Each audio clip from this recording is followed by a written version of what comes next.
stepped away from it, fires, and it is caught on the deflection. Jalen Pope, the touchdown off the hands of Malik Muhammad. This is 365 Sports, powered by Sikkim365.com. Has time, delivers across the middle, and the catch is made by Tyler Morris, who goes down the sidelines. Touchdown, Michigan, what a play! 365 Sports is presented by IdealMRI.com. High-quality MRIs for $497 or less. IdealMRI.com. Your health is important, so is your budget. Was thrown for 398. Trying to get above 400, and he's on target. Odunze the catch with Ryan Watts. 365 Sports is also brought to you by Texas Farm Bureau Insurance, protecting Texans since 1952.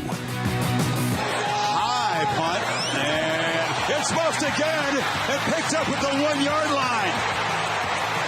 Well, it wasn't a turnover, but it sets up McCarthy a long way away. That was Jake Thaw back there, not Morgan this time. Have you subscribed to our YouTube channel? Search 365 Sports on YouTube. Brought to you by TFNB, your bank for life. Three Michigan tight ends in the ballgame. They hand it to Corey McGinn, and makes the cut. First down. Spins and scores. Blake Corr puts Michigan on top in overtime. 365 Sports is turbocharged by Unite Private Networks. Find out more at uniteprivatenetworks.com. Advance to the national championship game. Ewers lobs it up, and it is incomplete. Intended for Mitchell. Elijah Jackson had the coverage. Washington hangs on and wins the All-State Sugar Bowl in the college football playoff semifinal. Now here's David Smoak, Paul Catalina, and Craig Smoak. Congratulations, Big Blue, Michigan, Jim Harbaugh. The Wolverines were better last night, and watching that game, a couple of things come to mind, and I'm exhausted from always winning predictions. Last night, I was the one that went with Michigan, and I say that in jest, but they did exactly what I was concerned about if I was Washington. They ran the ball down their throat, 300-plus yards, which makes you still wonder what in the hell Texas and Steve Sarkisian were doing in the semifinals. And then number two, they were getting to Penix. And I don't care who the quarterback is, Tom Brady or whoever, you get to them, they feel it, they're not as comfortable, and you could tell from the beginning he wasn't quite as comfortable. Well, not getting sacked is one thing, and I guess that's a check mark in the box for Washington that he didn't really, but it's just as bad when you get pummeled physically like he did, and you saw him walking off the field. I mean, he was just in a lot of pain and, gutted through the last quarter of that game with probably several things that were hurting all at once, and then that last hit would just looked like it just punished him so badly. But Michigan was the most efficient team this year. They're the best team up front on both sides of the ball consistently all through the season.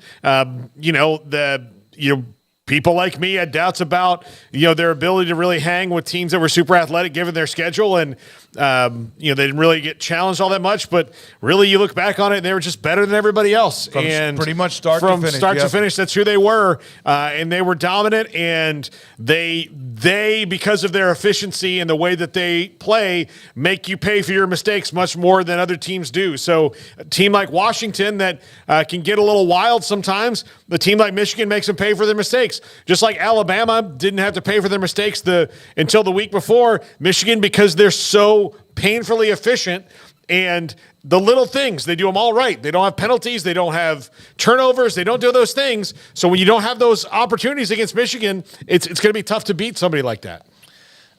Congrats to the Michigan Wolverines on their national title. No asterisk. They went out and they earned that. I know there's going to be a lot of conversation in certain circles, but I'm just going to acknowledge what it is. They were the best team in college football after last night, and the best team wasn't in the playoffs, says Georgia fan or Ohio State fan or whoever, but Michigan could only play who was in front of them. They went out and beat every single one of the teams that they had to play. So they went unbeaten. They beat another unbeaten, and they did it convincingly last night. So it is a big blue celebration and a first time in a long time moment to watch last night, which was pretty cool if you kind of take out all the extra noise of just seeing that program, which hasn't experienced that type of success in, I mean, almost 3 decades now at this point. That's a long time to go without a title. And so just kind of unique and cool to see that for the first time in such a long time and in the first time in this CFP era. So, that was a mildly entertaining game, somewhat entertaining game, a disappointing game, certainly from the Washington perspective. They didn't do what they needed to do to win the game. And I felt like yesterday, I told y'all I had felt like Michigan was going to win, and then I just have felt here lately like I'm going to go with Washington. I'm going to give them the benefit of the doubt that they're going to be able to connect on some big plays, that they're going to be able to slow down Michigan and the run game. And right out of the gates, Michigan's running all over them. I'm like, oh, God, I could not have been further off on that. But they actually stemmed that off after a while. They actually played pretty well defensively throughout the rest of that game after the start was so rough, getting down 14-0. But the biggest thing to me that didn't happen wasn't not stopping the run, even though Michigan obviously piled up yardage. It was that they didn't hit on their big plays. They did not connect on any of the big play opportunities. Down the field, Michael Penix was just not accurate because he was either hurt or getting pressured or just not making the right throw or making the best throw. And you can chalk that up to all the reasons I mentioned or whatever other reasons you want to chalk that up to, but it just wasn't their night. They did not play the sharpest game, and Michigan deserves a lot of credit for why that was. I also think the combination of Washington not playing their best game was the double whammy, and that led to a game that Michigan pretty much controlled throughout. I mean, jumped out early, obviously. Washington made that little bit of a comeback, and you're like, all right, bam, we're off to the races. Here we go. And then they could just not get over that hump. And so, yeah, credit to the Wolverines. A definite night for Washington Huskies fans out there where you're like, dang, man, like I wish this could, I wish that, I wish this, and why did we or why wasn't that? And that's going to be tough to live with, but it was a great run for them still regardless. And I just wish it was a little bit more of a competitive game, but there was some moments there that, that was fun, and the better team did win at the end of the day. I thought that maybe midway or so, late third quarter, it was still 20-13, whatever the score was.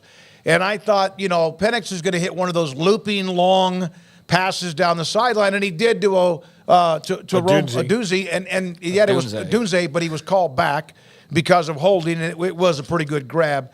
Here's a stat about Michigan football that is mind-boggling.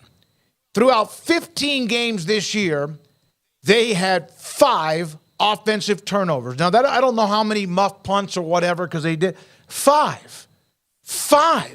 Some teams had multiple games of 5. They also were penalized on average 3 times per game over 15 games. Now, there were many times when they dictated the game so early, and then they could just not take a lot of risk and not. But, you get a pass interference, a holding, 45 penalties, 5 offensive turnovers is about, from Cole Kublik, that's about as good a stat as you could have. How are you going to be good? Those are 2 reasons you can be pretty good. Oh, like Jim Harbaugh did what he set out to do and brought his team back to prominence, and it's through things like that, the little things. That's why, when whatever changed after the Connor Stallions information came out, Michigan didn't miss a beat because they're already set up. Like, it just kind of proved they didn't really need to do that. They were that good. But, that was kind of the cherry on top of their, the information they had. But they were just so efficient and so strong up front that you don't have the problems that other teams have. And because of that, you can sift through your coach being suspended for half of the regular season. And you can sift through all these other things because everything was set up so well and the team was so in lockstep with each other. I mean, they just didn't have moments of panic, really, during the year. They handled Ohio State, even though that wasn't easy. They handled their business there. They had, a game earlier this year against Bowling Green where they messed up a lot as far as turnovers, but they just pretty much were, from start to finish, a buzzsaw. And they were, for the most part, for most of last night. I never felt like Washington threatened them even when it was 20-13 and Michigan was starting to have to not be able to move the ball as well and got away from the run as they started throwing the ball a lot more than I ever thought they would. They should have had way more than 45 penalties just based on some missed calls last night. There were a couple in there that you're like, how did that not get called? But that wasn't the deciding factor in the game, I don't believe. But there were some moments there where you're like, that's not far from the ref, and like the jersey's clearly being yanked. So, there were some things like that. But again, that did not affect the outcome. When I see that 45 penalties all season, I was like, there should be 47 or 48 probably watching that game last night. But, it is what it is. And they went out and they took it and they earned it. And I know there's, again, there's always going to be a segment of people who are going to, it's a national championship. There is no asterisk. They're the champs. They're going to be in the almanacs and the record books and the websites and whatever else you're going to go to when it says 2023. It's going to be the Michigan Wolverines. And they went out and they beat Alabama, and they went out and they beat an undefeated Washington team and beat everybody that was in front of them and in their way. So tip of the cap to that defense, to Blake Corum and that running game. J.J. McCarthy is one of the most just their quarterbacks of all time. I mean, really, you forget that he's even there. Am I wrong? I mean, as far as having to make plays, until he makes a play, the big first down run, and you're like, oh, there's J.J. McCarthy, because they just played defense and ran the ball, and he had to do just handle it. Not that he's like a, what do you call it? What's the phrase? Bus driver? Yeah, he's a bus driver, but he kind of is in so many ways, but he just doesn't have to be the guy like Penix had to be the guy, Yeah. And so he was able to just be a part of that overall team effort, where with Washington, you felt like they needed guys to jump out and make plays, and they just didn't get that last night. He's kind of like a 70-year-old man's iPhone.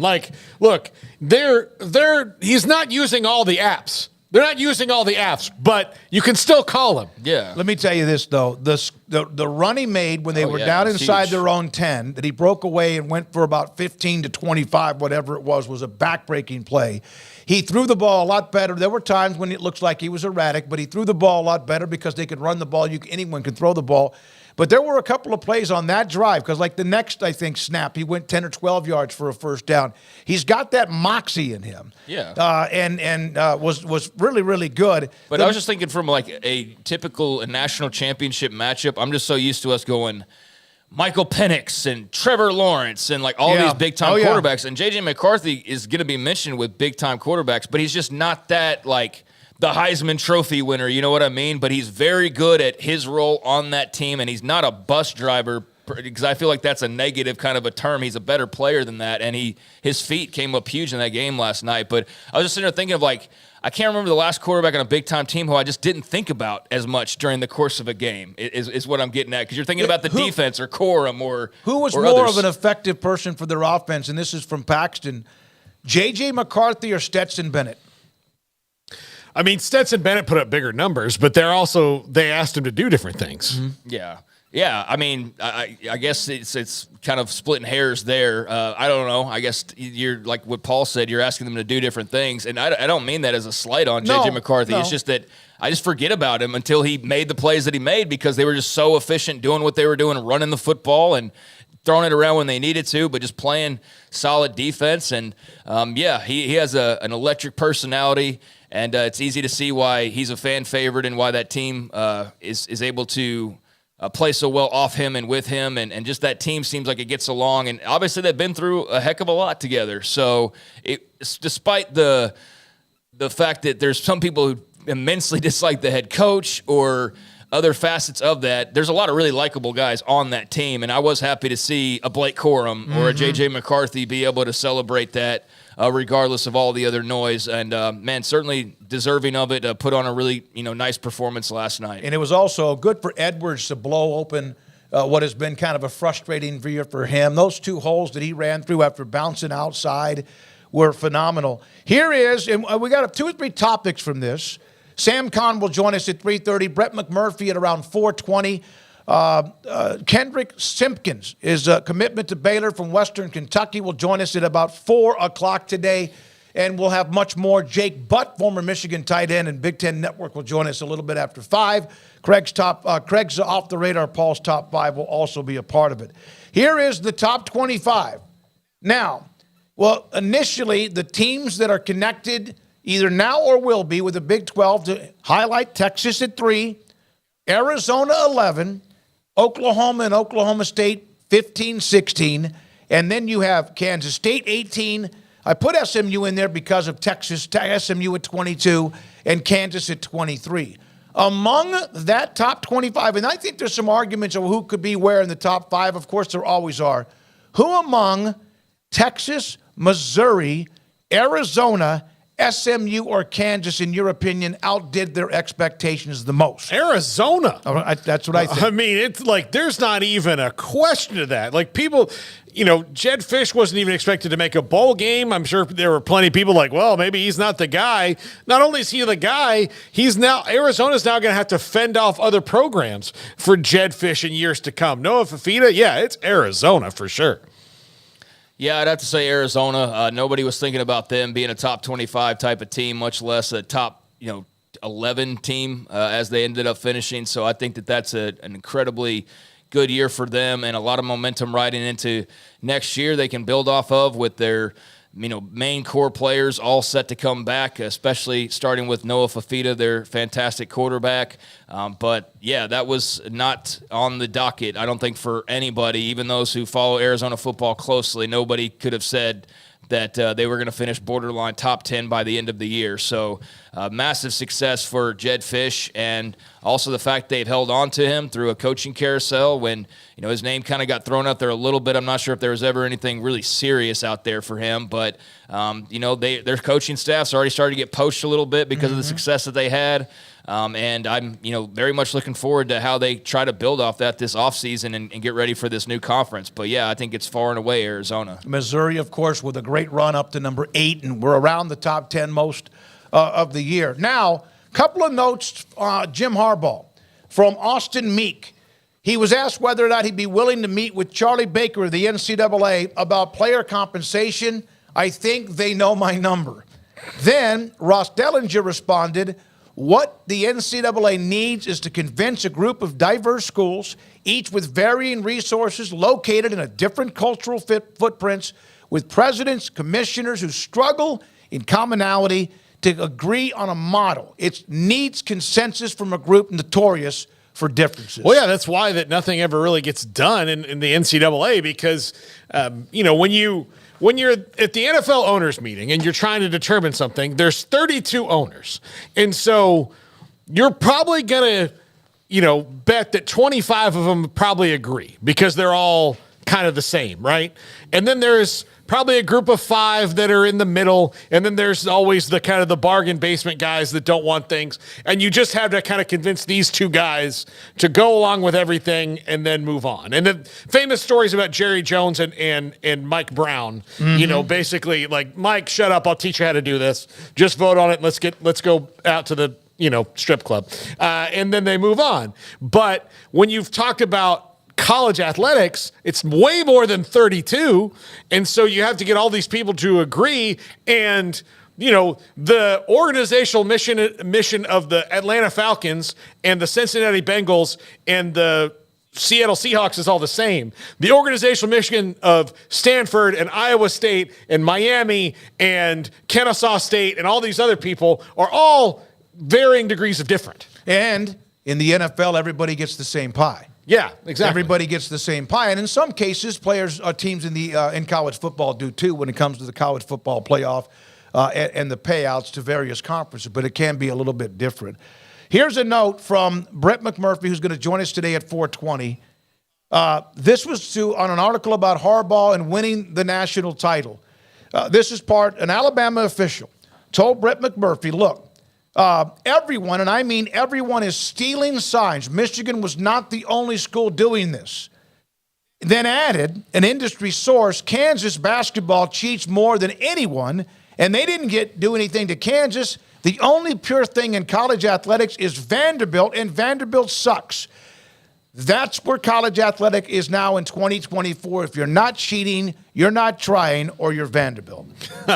Yeah, I do think, like, sometimes people do go over the line, and Connor Stallion standing on the Central Michigan sideline with spy glasses on is over the line. But yeah, I think we need to find a balance between not trying to morally equivocate while everybody's doing this and also not being up in arms when these things happen. I mean, there's a balance between that. Yeah, I mean, Vanderbilt taking some unnecessary shrapnel there. I guess they can feel good that they're the ones doing it right, so to speak. But, yeah, I don't think it needs to be one extreme or the other, as Paul said. And the fact that they just so openly talk about it and then just breeze by it and act like it's no big deal, I think is, part of the issue is that everybody's doing it, so why? I mean, just what's going to stop it? I mean, what is there to stop it? And if you think that Michigan's cheating and they go out and win a national title and you attribute some of that to that, then what's going to stop you from doing it? And, Kansas also taking some shrapnel there and far more earned than Vanderbilt's shrapnel for certain.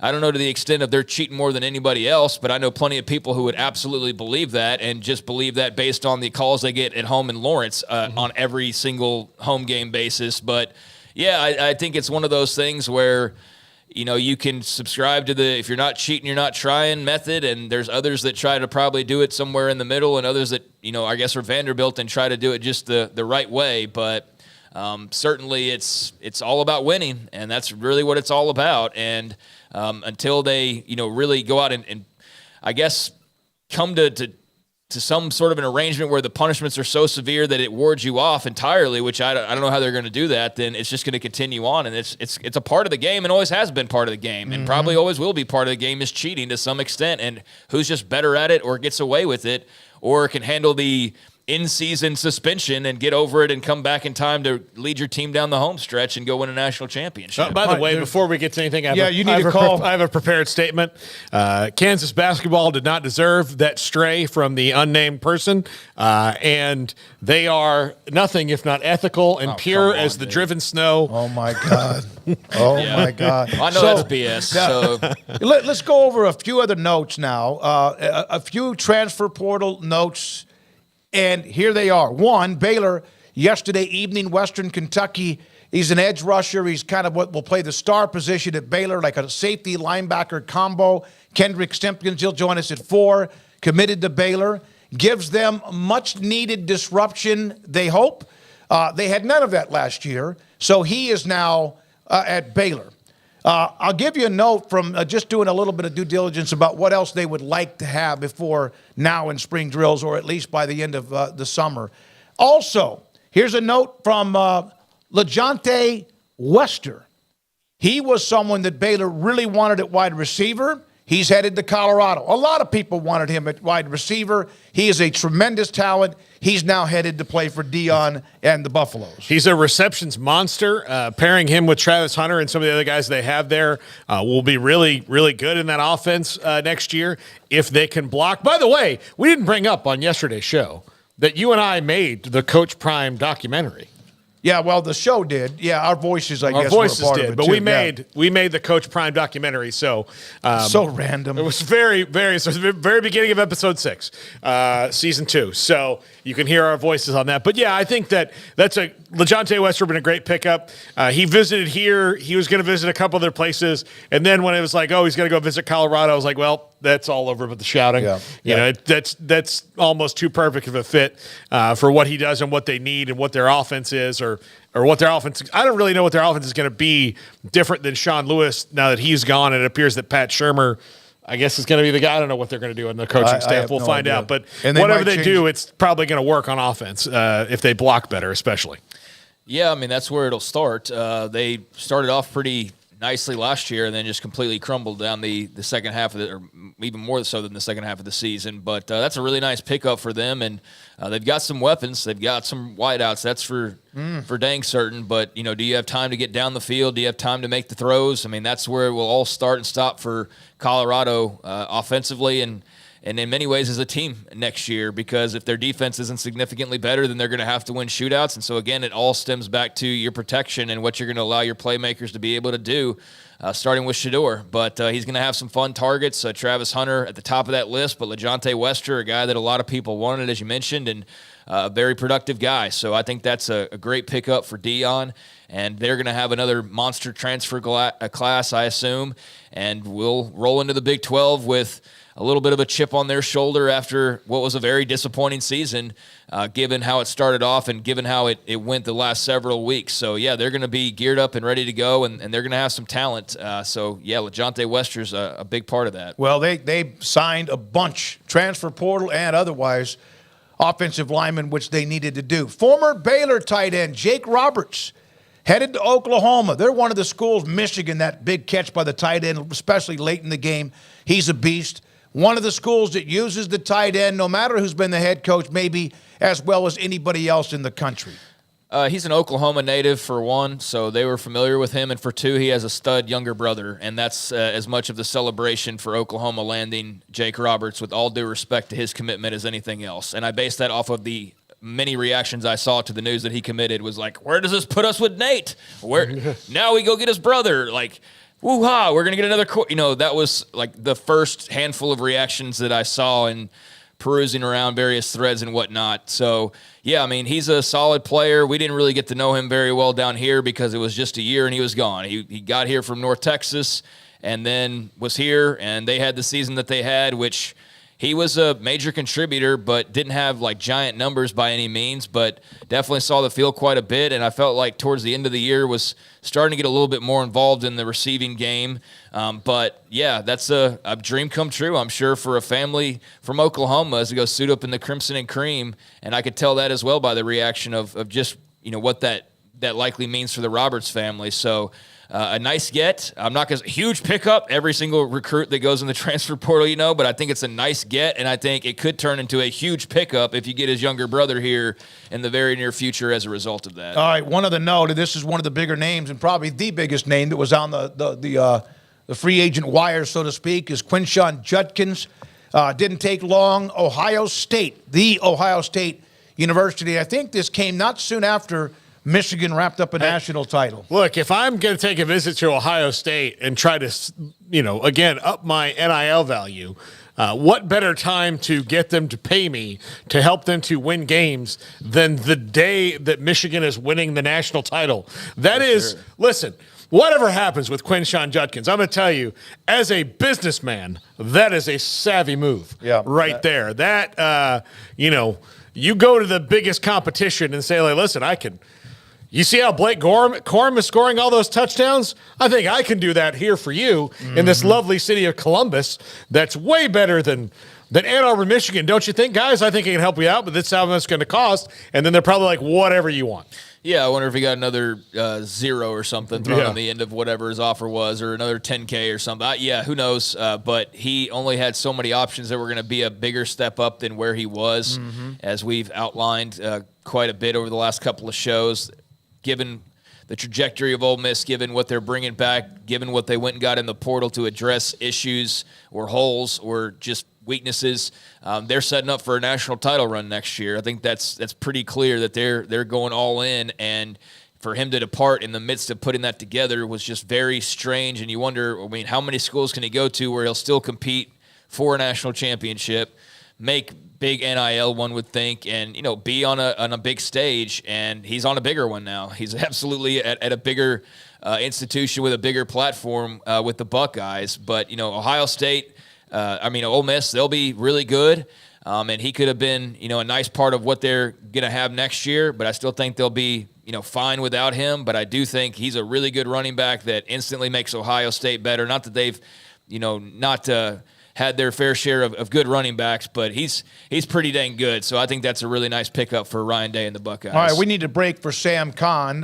Later on, a former Baylor head coach and longtime assistant who was a part of numerous national titles has decided to retire. A note about the FCS champion South Dakota State and who they open up with next year, a Big 12 team.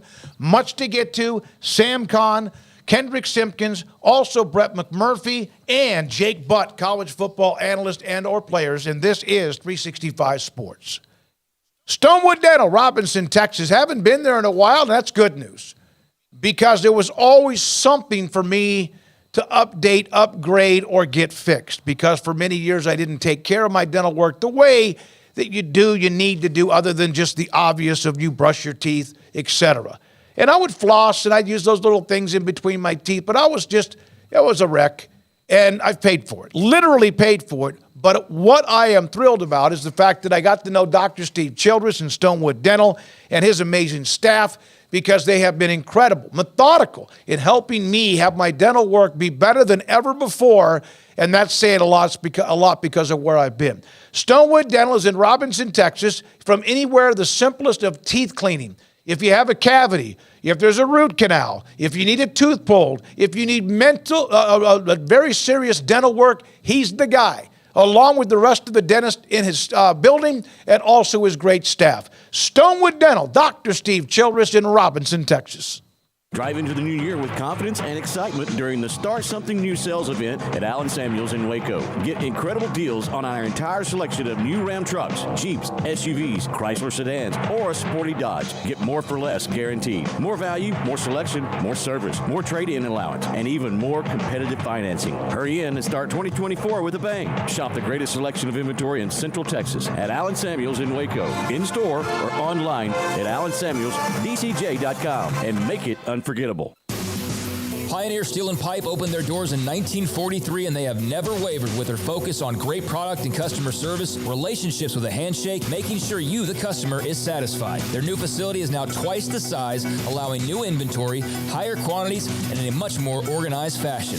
In addition to the long lengths in tubing, angles, channels, rods, and flat, Pioneer Steel and Pipe now offers several shorter, more convenient lengths of material already cut. Their 2,500 square foot showroom has over 1,000 new products in stock, new welding supplies, hardware, quickcrete, and do-it-yourself components for any project, whether you are a professional contractor or weekend warrior. The new facility is designed to make your loading experience faster and more efficient with easy drive lanes around the building and much more room to get your trailer loaded.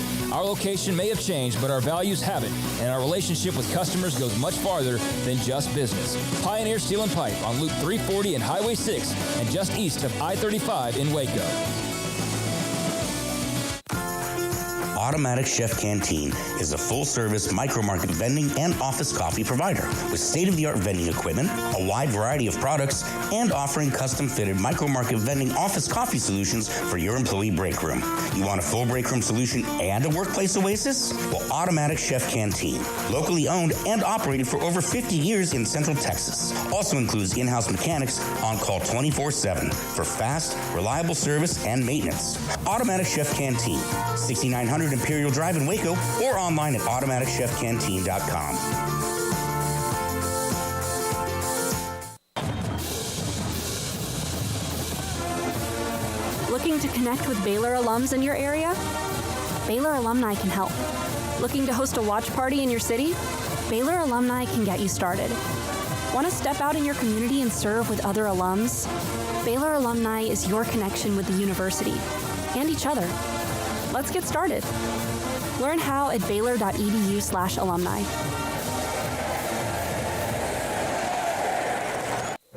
Stepping into the boots of a U.S. Army officer can add confidence and leadership skills to your son or daughter's career path. See all the things they can achieve in our boots at GoArmy.com. U.S. Army Waco Recruiting Company, 254-598-8131 or 254-776-1543.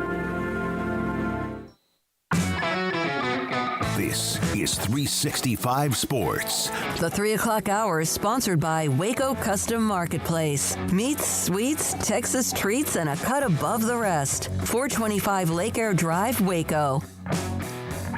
Michigan wins the national title. Sam Kahn, theathletic.com, joins us on 365 Sports.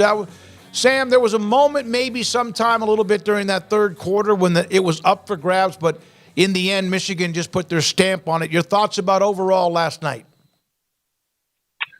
Yeah, interesting game, compelling. I thought the swings that we saw in momentum with Michigan dominating early on. You kind of wondered early after that first quarter if he was just going to run away with the thing. And then, they squandered a couple of opportunities in short yardage, and Washington was able to get back in it. When Kalen DeBoer went for 4th and goal late in the first half, and they went and scored that touchdown on a really nice play, throw from Penix to Jalen McMillan, I really did think Washington was going to flip the tide there because they were getting the ball coming out to start the third quarter. And I thought, man, they're going to go here and score, and we're going to have a neck-and-neck ball game the rest of the way. And, of course, we know Penix threw that interception to start the third quarter, and they never really could. Even as many times as Washington had the ball down one score, they just could not get it going. And the impression I kept coming away with after watching that game was that Michigan beat them at the line of scrimmage. They beat them, obviously, with their offensive line, opening up those huge holes early for Blake Corum and Donovan Edwards to run through. And then even on the defensive line, I thought they did a really good job. They sacked Penix once, but they also were able to get a little bit in his face and move him. There was several times where you saw Penix retreating when he was throwing the ball. And it just seemed like he made his own mistakes as well, but it seemed like they were able to affect him in a way that some teams recently haven't been able to. And I think that ultimately Michigan is sitting here at 15-0. I think it's a deserving champ, and kudos to them. They were the better team last night. Sam, what does it also say about, there's this common perception about how teams need to be in college football today and this kind of offense, and you need to be able to do this, and that. And Michigan did it very old school last night and all season long for sure.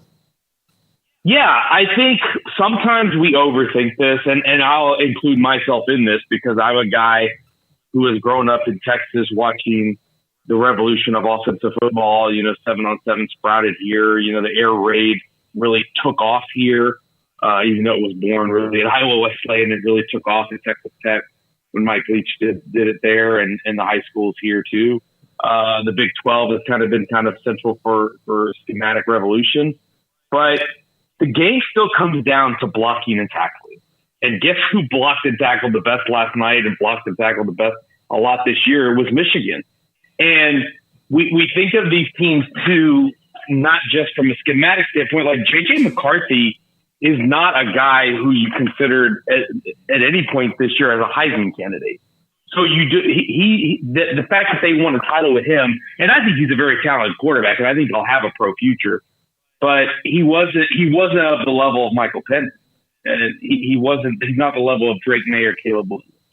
But they were able to win because you have to give Jim Harbaugh and that staff a lot of credit because they were able to construct that team around their strengths and around their weaknesses. They never put J.J. McCarthy in a position to have to carry the team. And that's a credit to the talent they built around him. And when you think about it, we think of Georgia and we think of Alabama and we think of Ohio State and these teams that have stacked super talent, 5 stars and high 4 stars all over the place. Michigan's roster doesn't look like that. And if you really think about it, they've got great players. A lot of players are going to get drafted. But do they have one just uber stud that, no doubt best player in the nation? They don't. They have a lot of really good football players, a lot of great football players. And it truly was a team effort. And I really have to give a lot of kudos again to Harbaugh, that organization, the way they built the roster, the way they constructed the team, the schemes they called. I thought the coordinators did a good job last night. There is truly more than one way to skin a cat. You don't have to just recruit a bunch of 5 stars. You don't have to have a Heisman quarterback. You can win it another way. And ultimately, like I said, I think it comes down in a lot of ways to blocking and tackling. And Michigan did that really damn well. Sam, I saw you make a comment, a tweet passed by before the game yesterday or during the game. You were talking about how you had always hoped to cover the national championship in Houston, and years ago you just hoped that you'd be around for that moment, and you were. And so what was it like to see the national championship unfold down there in H-Town? It was so cool. It was one of the best experiences of my career. I remember, I think it was 6 years ago, a little bit more than 6 years ago, when they announced that Houston would host the national championship game in 2024. And, I was super excited about it, obviously, because this is where I'm born and raised. This is where I've spent my career. And I didn't, it was so long ago when that announcement came down. I didn't know if I was even going to be covering college football then. You just don't know how quickly these things change. I lost a job in, early 2021. And so, when I was let go by ESPN, and you just don't know. This business is so fickle. And so you don't know what direction life's going to take you. And so I just hoped, hey man, even if it was the last college football game I ever covered, that would be an awesome opportunity to have. And to do it last night and really this whole weekend with so many friends and colleagues, our team at The Athletic, we had 10 people total, including myself, in Houston for the game, to cover the game, 8 writers and 2 editors. And I feel so privileged to be a part of that group because I feel like we have, the best college football coverage team in the country. I feel like we do a great job covering it in a written way. And, to be surrounded by those people who are great friends and a lot of people who I've worked with, formerly at ESPN, people I've worked with, in my old days at Houston Chronicle, people that I've known. I ran into people last night that I've known since I covered high school, way back, 15, 16 years ago. Those relationships have endured over time. And I feel like I'm a part of this place. I'm a part of H-Town and it's a part of me. And to be able to have the most, the pinnacle of the sport be played in this city last night was a really cool moment for me and something I'll always cherish. So, Sam, we now have the Big 12 changing to who they are, of course, next year. Texas, OU on their way. The changes in college football. The Big 10 has Washington, Oregon, USC, and also UCLA. Do you have any idea? Do you think we're going to have another year like we've seen the last couple of years? Is it going to calm down at all, knowing Florida State is most likely imminent with what they want to do? I sure hope that we do because, gosh, it has made some really long off seasons and some long summers the last few years. I would like to have one summer go by without a major realignment move happen. That would be terrific. Obviously, Florida State with their cage rattling is understandable, but yeah, they've spent so much time looking at this grant of rights and trying to figure the way out. You feel like it's going to be a little bit difficult, and I would imagine that off ramp is probably a few years down the road. I think I've seen the date thrown around like 2027 or something like that. I don't know. I mean, there's so much can change in that, and what happened to them in the playoff, which was really unfortunate. I was disappointed to see them left out. That I understand why. I understand why they're going to do it or why they're trying to do it. But it only, I don't see long-term stability coming in at any point soon. And that's not just with realignment. I think that's with everything. That's with NIL. That's with player movement. That's with potential revenue sharing whenever that comes down the pike, which you heard Jim Harbaugh this morning at his press conference after winning that championship, standing on the table for that again. He's not going to be the only one. And I think that you talk to ADs and it seems like an inevitability. The sport is going to continue to change. And I am curious, of course, the 12-team playoff comes in, but I'm curious how different it continues to look. But this offseason, I think it's still going to be plenty busy. I just don't know if realignment is going to be a part of it. And I sure hope we can at least take a short breather from that for one offseason. Yeah, Sam, I don't know if we're going to be that lucky. Says the Florida State guy over here. Yeah, I don't think we're going to be that lucky.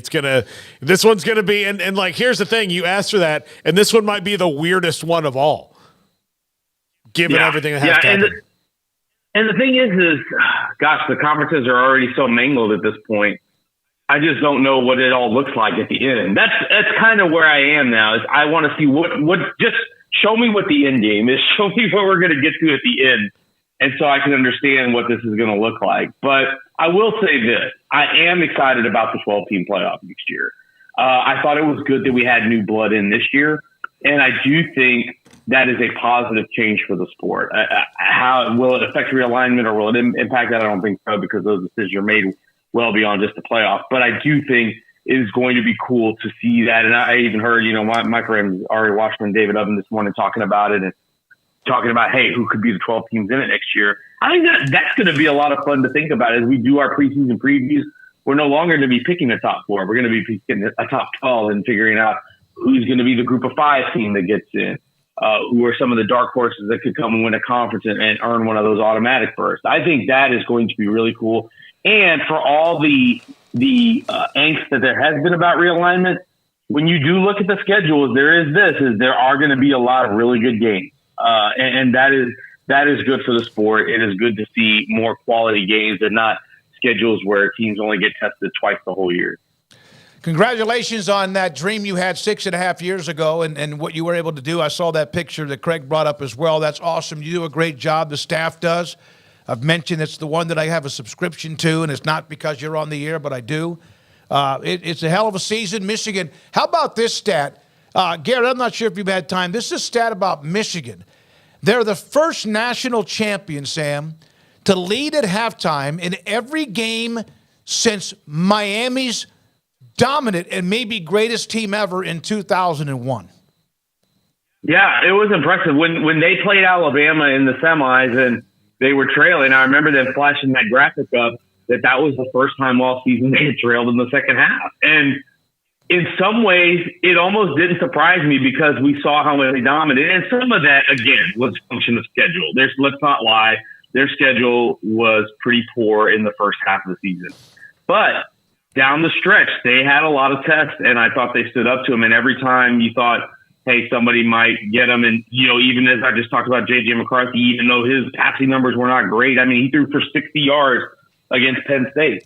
But how many times did we watch Michigan, even down the stretch, and you really thought they were in danger of losing? I don't think it was very often at all. And I think that's a testament to this defense, how well it played. Jesse Minter has done a great job with that group. They've got a lot of really good players, a lot of really good athletes.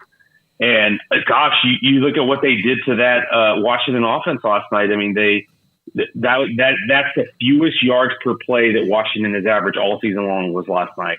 And it's a credit to that secondary to be able to keep that passing game in check. And again, Penix made his mistakes as well.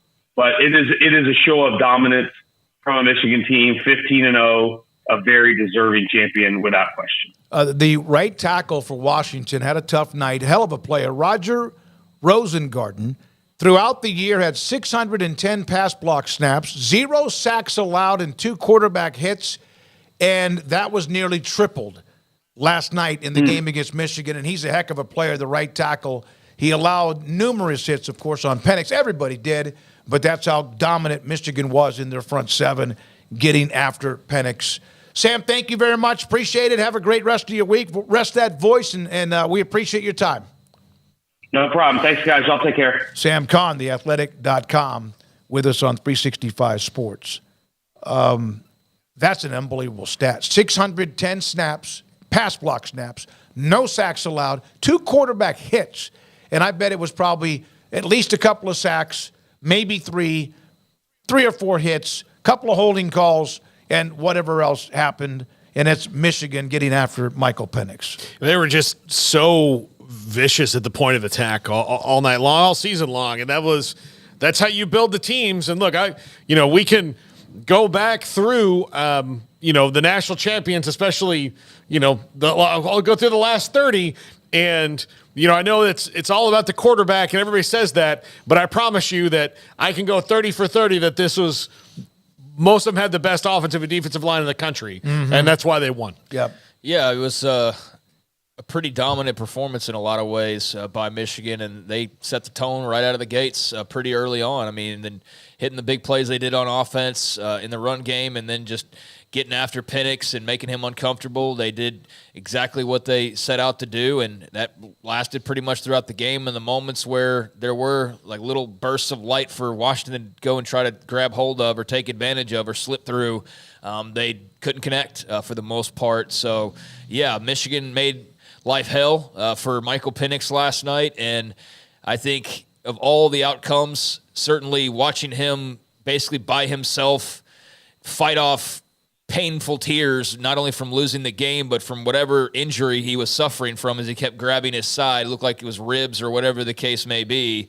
That was not the way he sought to go out, right? That's not the way that I think any of us pictured him going out, was with the TV cameras on him. Certainly towel over his head, sulking or being upset that they lost. You could see that as a possibility, but being all dinged up and basically limping to the locker room and having a towel over his head and all of that, I mean, that was not at all the way that you wanted that to be your last, moment in college football, but it was. And that was because of the way that Michigan played in that game last night, and that's why they're raising the trophy. You're absolutely right. Took a beating. Took an absolute beating. Sometimes I wondered if the flak jacket was swollen ribs because he got hit so many times throughout the year, throughout the game.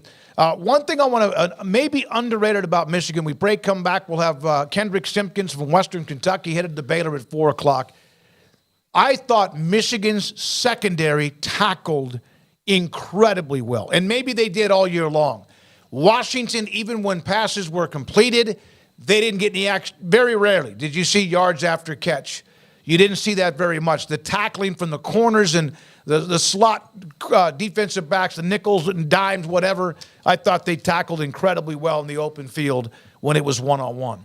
When we come back, we'll have a couple of other notes to get to when it comes to college football, then Kendrick Simpkins and Brett McMurphy around the corner. He'll join us too. Craig's off the radar in an hour, and this is 365 Sports. TexasBeefHouse.com. I spoke with Samantha Duvall midweek last week. They have another steak auction. If you've been a part of what they've done, a couple of them early, and they've had incredible success, and hopefully we've had a lot to do with that, and hopefully you've been a part of it because their Wagyu steak, their aged Wagyu steak, their beef is fantastic. Another auction coming at the end of this month, Tuesday, January 30th.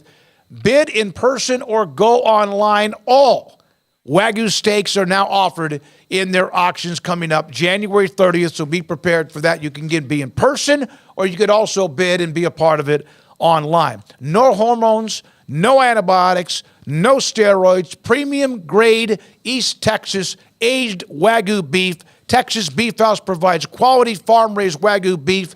The difference between what you might get in the store is just simple. Most beef purchased in the grocery store or fine steakhouses have been raised in feedlots designed for mass production of beef. At Texas Beef House, just outside of Tyler, their cattle raised in open pasture and have unlimited supply of grass. Intense rotational grazing program, including planting summer annuals and winter annuals. In other words, they are ready for, again, your plate. It's TexasBeefHouse.com. Cars priced right, day and night. Average your car in Texas. Trucks built for you, red, white, and blue. Average your car in Texas. Cars that zoom with lots of room. Average your car in Texas. Count on us, a dealer to trust. Average your car in Waco, Texas. Pizza, burgers, and Bears football. There's no place around Waco that serves them all other than Bubba's 33. Come show your green and gold and enjoy some of Waco's best food and beverages while watching your favorite team, the Bears. When real Bears fans get hungry, Bubba's 33 is the #1 spot for ice-cold drinks, hand-stretched, stone-baked pizzas, and bacon-infused burgers. Join us for indoor or patio dining. Bubba's 33, Waco's restaurant and proud supporter of Baylor Bears football. Sick 'em, Bears. With so many companies and policies out there, it gets so confusing shopping for insurance, and I never know if I'm getting the policy that's right for me. Luckily, I met the team at the Niche Group Insurance Agency. With the Niche Group, you can go to one company and get access to coverage options from many insurance carriers, and you get to speak to a real person about your specific coverage needs. With the Niche Group, I know I'm getting the right coverage at the right price. If you need insurance, talk to the experts at the Niche Group at 1-800-258-8302. At Ideal MRI, we feel blessed to be a part of the Waco community. We're a small family business right here in Central Texas, and our goal is to bring down the cost of healthcare while maintaining high quality. At times like this, the cost of healthcare has never been more important, and unfortunately, significant illnesses and injuries still occur. That's why Ideal MRI is open and here to serve you through the difficult time. We offer premium MRIs just like a hospital with state-of-the-art technology and specialists, but you'll pay less. sometimes thousands of dollars less, whether you're using insurance or not. At Ideal MRI, we accept most insurance and there are no hidden costs, even offering financing if that's needed. Everything included in the price, and you'll not get something as a surprise in the mail later on. If you need an MRI, ask your doctor about Ideal MRI. They'll know. You can schedule an appointment safely from home online in minutes at idealmri.com or give us a call, 833-IDEAL-MRI, idealmri.com. Waco Regional Tennis and Fitness on Lakeshore Drive is a premier elite life-changing experience where you can change your mind, body, and soul. Offering over 50 group exercise classes every week, including boot camp, bar, silver sneakers, and 10 cycling classes with morning and evening classes available. New state-of-the-art bikes that allow you to compete against yourself with a screen monitoring your speed, miles, resistance, and power. Personal training with Christy London, Randall Corley, Alex Botch, and Nathan Roach, where you will be encouraged and motivated to grow, losing inches in weight the right way. There's a kids club included with your membership, plus sauna and tanning bed. 16 tennis courts, plus a beautiful stadium court, and longtime youth tennis pro Britt Coleman and assistant junior pro Kenna. Adult tennis lessons and clinics with Blake, and the commitment to pickleball with 8 courts and instructor Jody Thurman. Visit the website at wacotennis.com next to Hawaiian Falls on Lakeshore Drive in Waco. This is 365 Sports. Are you a Sikkim 365 super fan? Then try out our premium subscriptions at Sikkim365.com. Transfer portal, of course, is constantly churning. Baylor yesterday picked up Kendrick Simpkins, a heck of a player, a lot of great stats, disruptive player from Western Kentucky. He'll be on campus at Baylor in the middle of the month, and Kendrick Simpkins, joins us now on 365 Sports. Kendrick, thanks for your time. If you were to check off a couple of 2 or 3 boxes of why Baylor, you obviously were in demand, but why Baylor, what would some of those be that you said, nope, that's what I want, that's what I want, that's what I want? Just when I got there, I just felt that at home, it was just like a family-like atmosphere, just the coaches, just the players, just the environment. It just felt family-like. And then just Coach Aranda, just the genius he is with his background with the defenses and how intelligent guy like Coach Pollard. It was just a great opportunity. And then just lastly, just the fit, I've kind of been in the same defense, just different terminology. So that wasn't a problem for me. And just seeing everything just felt right just while I was there. The star position that you'll play at Baylor, you're asked to do a lot. It seems like that's what you kind of do is, it's getting in the backfield or it's in coverage. What do you feel like is your best quality when it comes to being the star position? Is it that flexibility of being able to kind of do all those things that you're asked? Yes, correct. I would say just my best is just doing everything. I know that's kind of like broad, but I think it is. I'm at my best just when I'm kind of just mixing it up, kind of just when I'm on fire, I'm just kind of doing everything, making an impact in every way. Kendrick, what were your expectations? Did you know much about Baylor? Did you know much about Texas? Kind of where was your head with all of that? And what were your, impressions as you were gathering information along the way?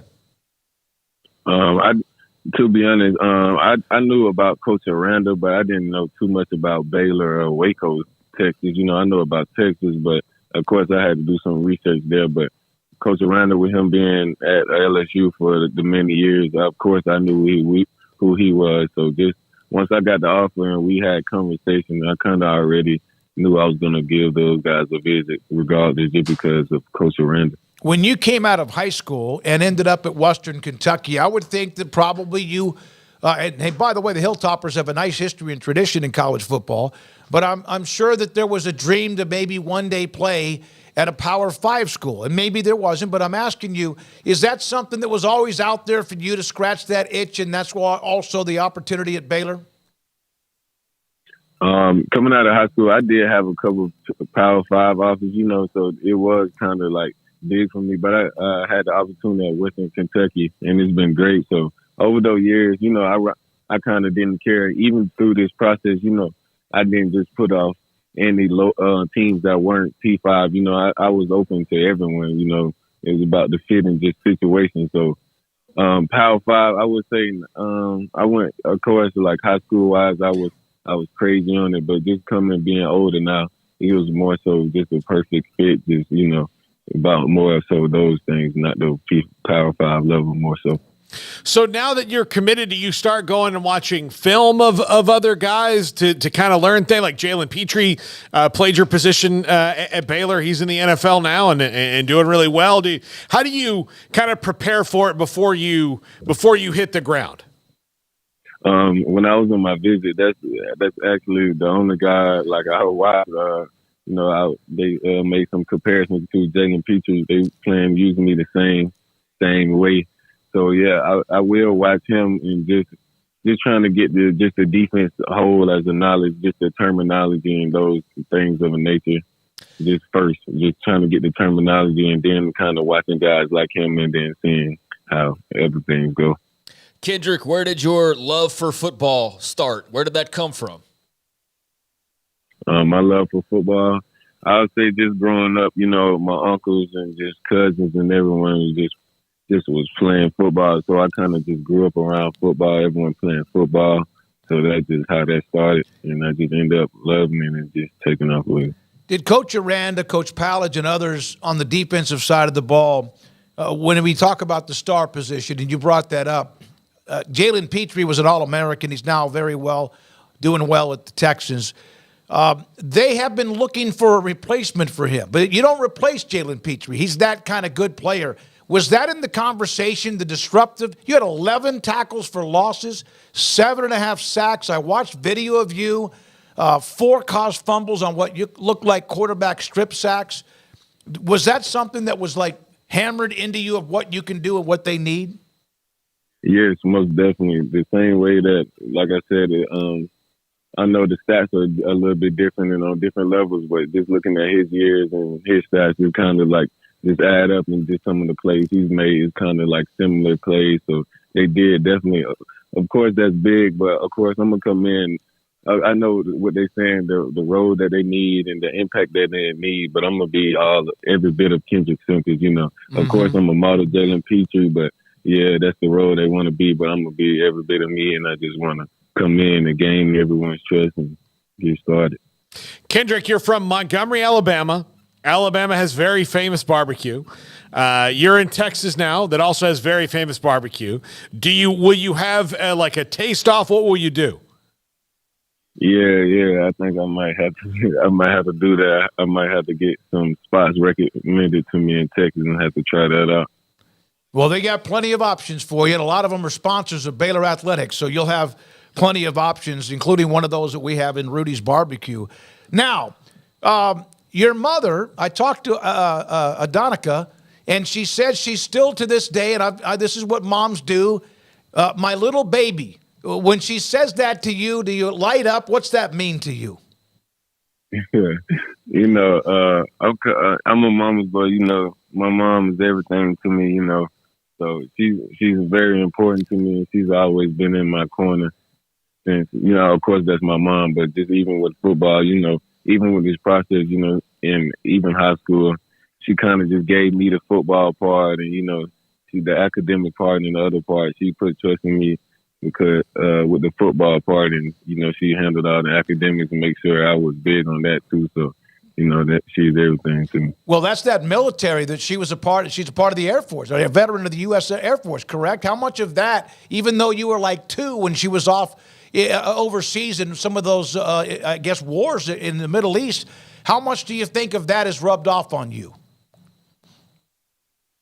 I think it probably rubbed off on me a lot, you know, just the mentality I have and just the upbringing that I came up with. All right. When your mother was traveling because of her career and you needed to get to practice, how long of a walk was there? And you did this many times. I was told this story. How long of a walk to and from high school for you was it when you did not have a ride? Yeah. So I don't know how to describe it. So I actually, So it was summer workouts, and I didn't have a ride. I didn't have no way. People nowhere to stay near me, so I walked all the way from my neighborhood all the way to my school that's on the other side of town. So probably walking distance, was probably like 45 minutes, 50 minutes walk. And that's walking to practice in the hot sun, probably like 80-degree weather. Then go work out and walk back at night or whenever the later afternoon. There's a lot of young men or even people that would have found a reason not to go. Was that ever even on your mind? I would say someday. It was in my mind. Of course, some days, but like you said, I mean, it was just determination. I wasn't gonna make a reason or a way. I knew I probably wouldn't have to do it too much longer. I did end up doing it for a while, but I knew it wouldn't. I was just telling myself I knew it wouldn't have to be too much longer, and it'll all pay off. All right, what do you want to do? Obviously, about to continue your college career at Baylor, and then the dream of playing at the next level. But let's look down the road, whenever that might be. What does Kendrick Simpkins want to do for a career, life after athletics and sports? I think I want to continue my career in the sports field, whether that's coaching or something of that nature. I think I want to stay in the sports area. When you committed to Coach Aranda, Matthew Pallage, Baylor University, what was the reaction? Can you share that with us? Yeah, it was that dinner, I'm sorry, it was that breakfast Sunday morning, I kind of stepped to the side and told Coach Aranda first, he was excited, lit up, and then once I told everybody and made that big announcement, and everybody was, just full of hugs, full of shouts, How would you describe Dave Aranda? I would say he's a smart guy. I like the way he carries himself. You can tell he's all about business. He's a very smart guy, good guy. He's a people person. He's a guy that just he's a guy to love. But I want to go back to something you said, and then we appreciate your time, Kendrick, and congratulations on your decision, whatever it would have been. You mentioned you didn't know much about Baylor, but you knew a lot about Dave Aranda. Had he not been the head coach at Baylor, would Baylor have been on your radar at all? To be honest, I put it at a high standard because I got the offer. Coach Aranda was the head coach. So if he wasn't the head coach, I maybe wouldn't have as higher interest, but I definitely still would have been interested because a guy like Coach Pollard still was on staff, who's also a great defensive mind and upcoming coach. Enjoy the rest of your day and also the rest of the time you have until you come to Baylor.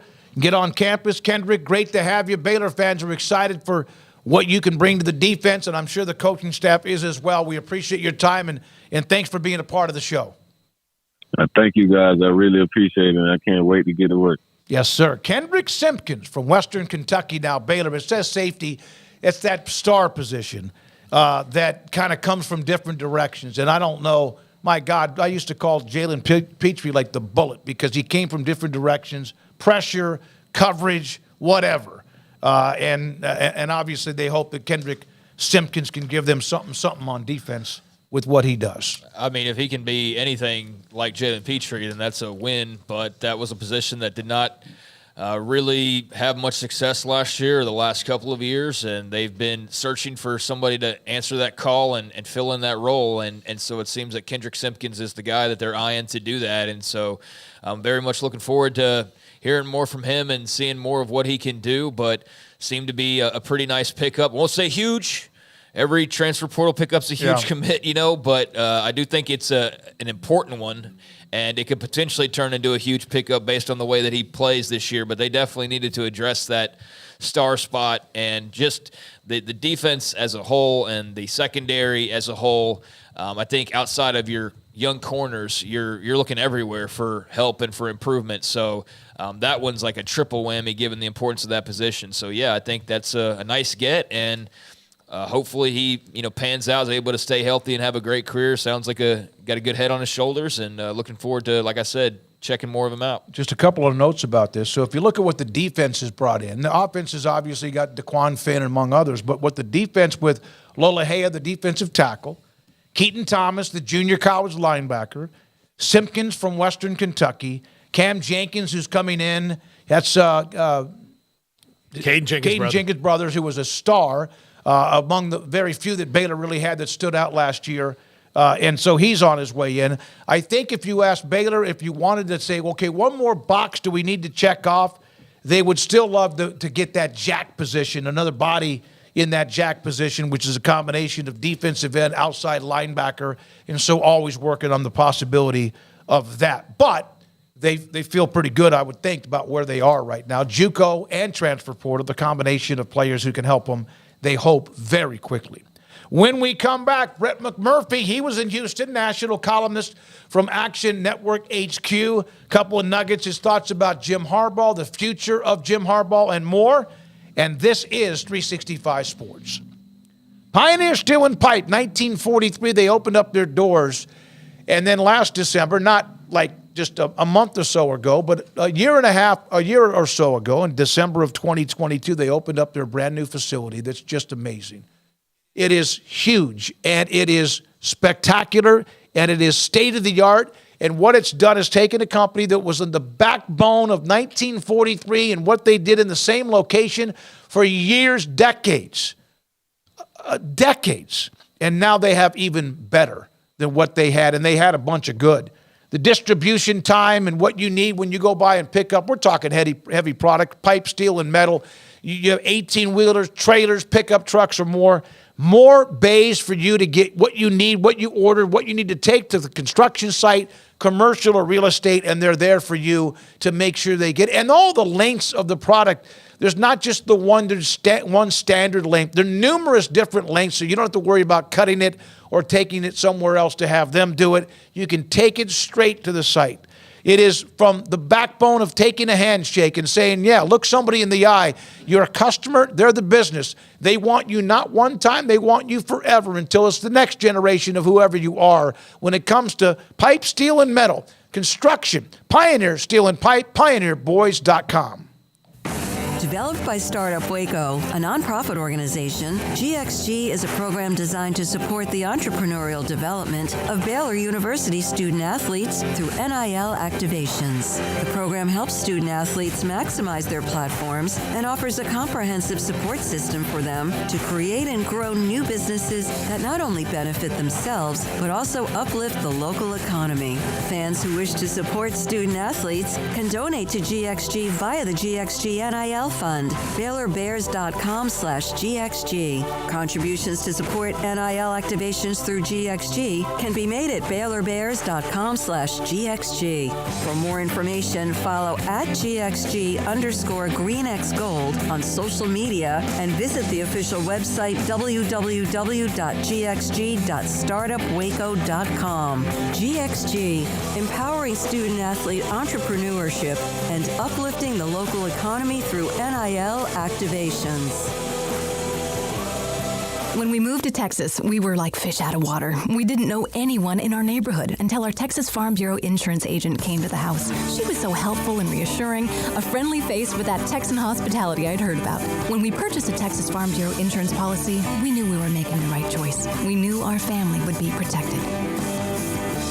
Stop by and see our agents at one of our 3 McLennan County locations. Coverage and discounts are subject to qualifications and policy terms and may vary by situation. Established in 2007 and independently owned, Alliance Bank Central Texas is committed to helping families and businesses meet their financial goals. From their tellers to their board of directors, they know the importance of superior service and competitive products. Customers have confidence knowing that their financial needs are in good hands. It's your bank, Alliance Bank Central Texas, with 2 Waco locations, 4721 Bosque Boulevard and 191 Archway Drive on Highway 84, and at AllianceBankTexas.com. Member FDIC and Equal Housing Lender. Waco Custom Marketplace is your hometown grocery store with a full-service butcher shop and bakery. Hi, this is David Smoak. The butcher shop can take your customized orders for seafood, pork, and poultry and custom cut your favorite steaks from bacon-wrapped fillets, sirloin steaks, bone-in ribeyes, boneless ribeyes, and even prime rib. Cut specifically the way you want, the thickness that you want. They're all delicious. They have Norwegian salmon, mahi-mahi, catfish fillets, sliced ham or turkey, variety of cheese and several options of sausage links, and even regular, jalapeno, or cheese snack sticks. Fresh chicken breast or whole chickens, sliced bacon, pork chops, and ground beef, marinated beef or chicken fajitas, and always large briskets and tri-tip available, plus fresh vegetables. So the great product, customer service, and tradition continues at Waco Custom Marketplace, a full-service butcher shop and bakery, open Monday through Saturday. The Bauer family, Waco Custom Marketplace, 425 Lake Air Drive in Waco, or WacoCustomMarketplace.com. This is 365 Sports, powered by Sikkim365.com.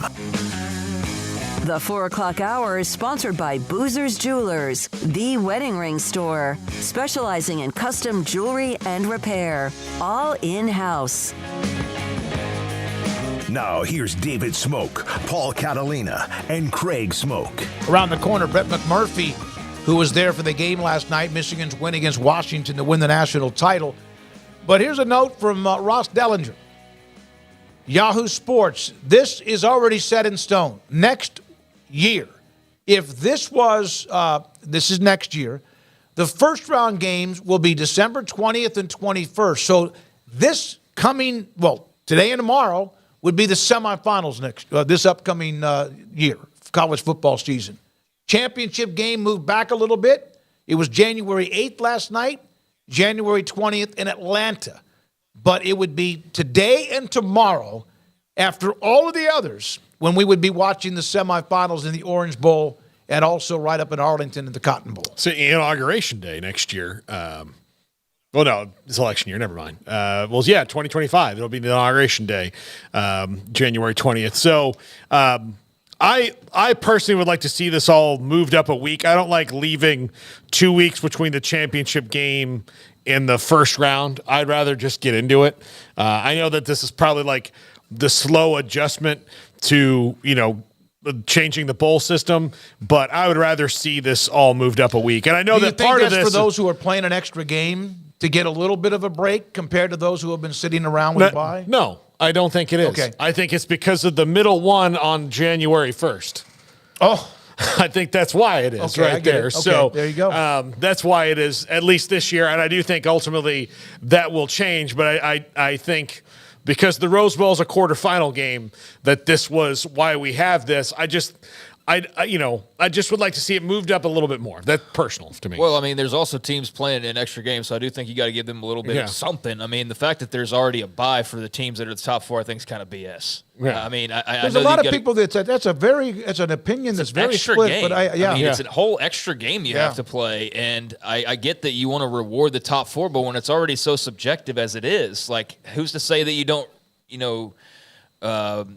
rig it up to where there's an advantage there. I mean, clearly there's an advantage not having to play an extra game. So, yeah, I think for those teams that may have to do that, and if you're looking at being one of those teams that maybe has to win 4 games to win a national title, you get a little bit of a breather of that 10 days after that first game. But, I mean, I hear where you're coming from. That's all I can think of, though, as to why that is when everything else is, a week, and then – 10 days there between the Cotton and the College Football Playoff Championship. So interesting how they're spreading it around. I mean, that'll put the 20 and 21st, that's a Friday, Saturday for the first round game, so that'll be cool.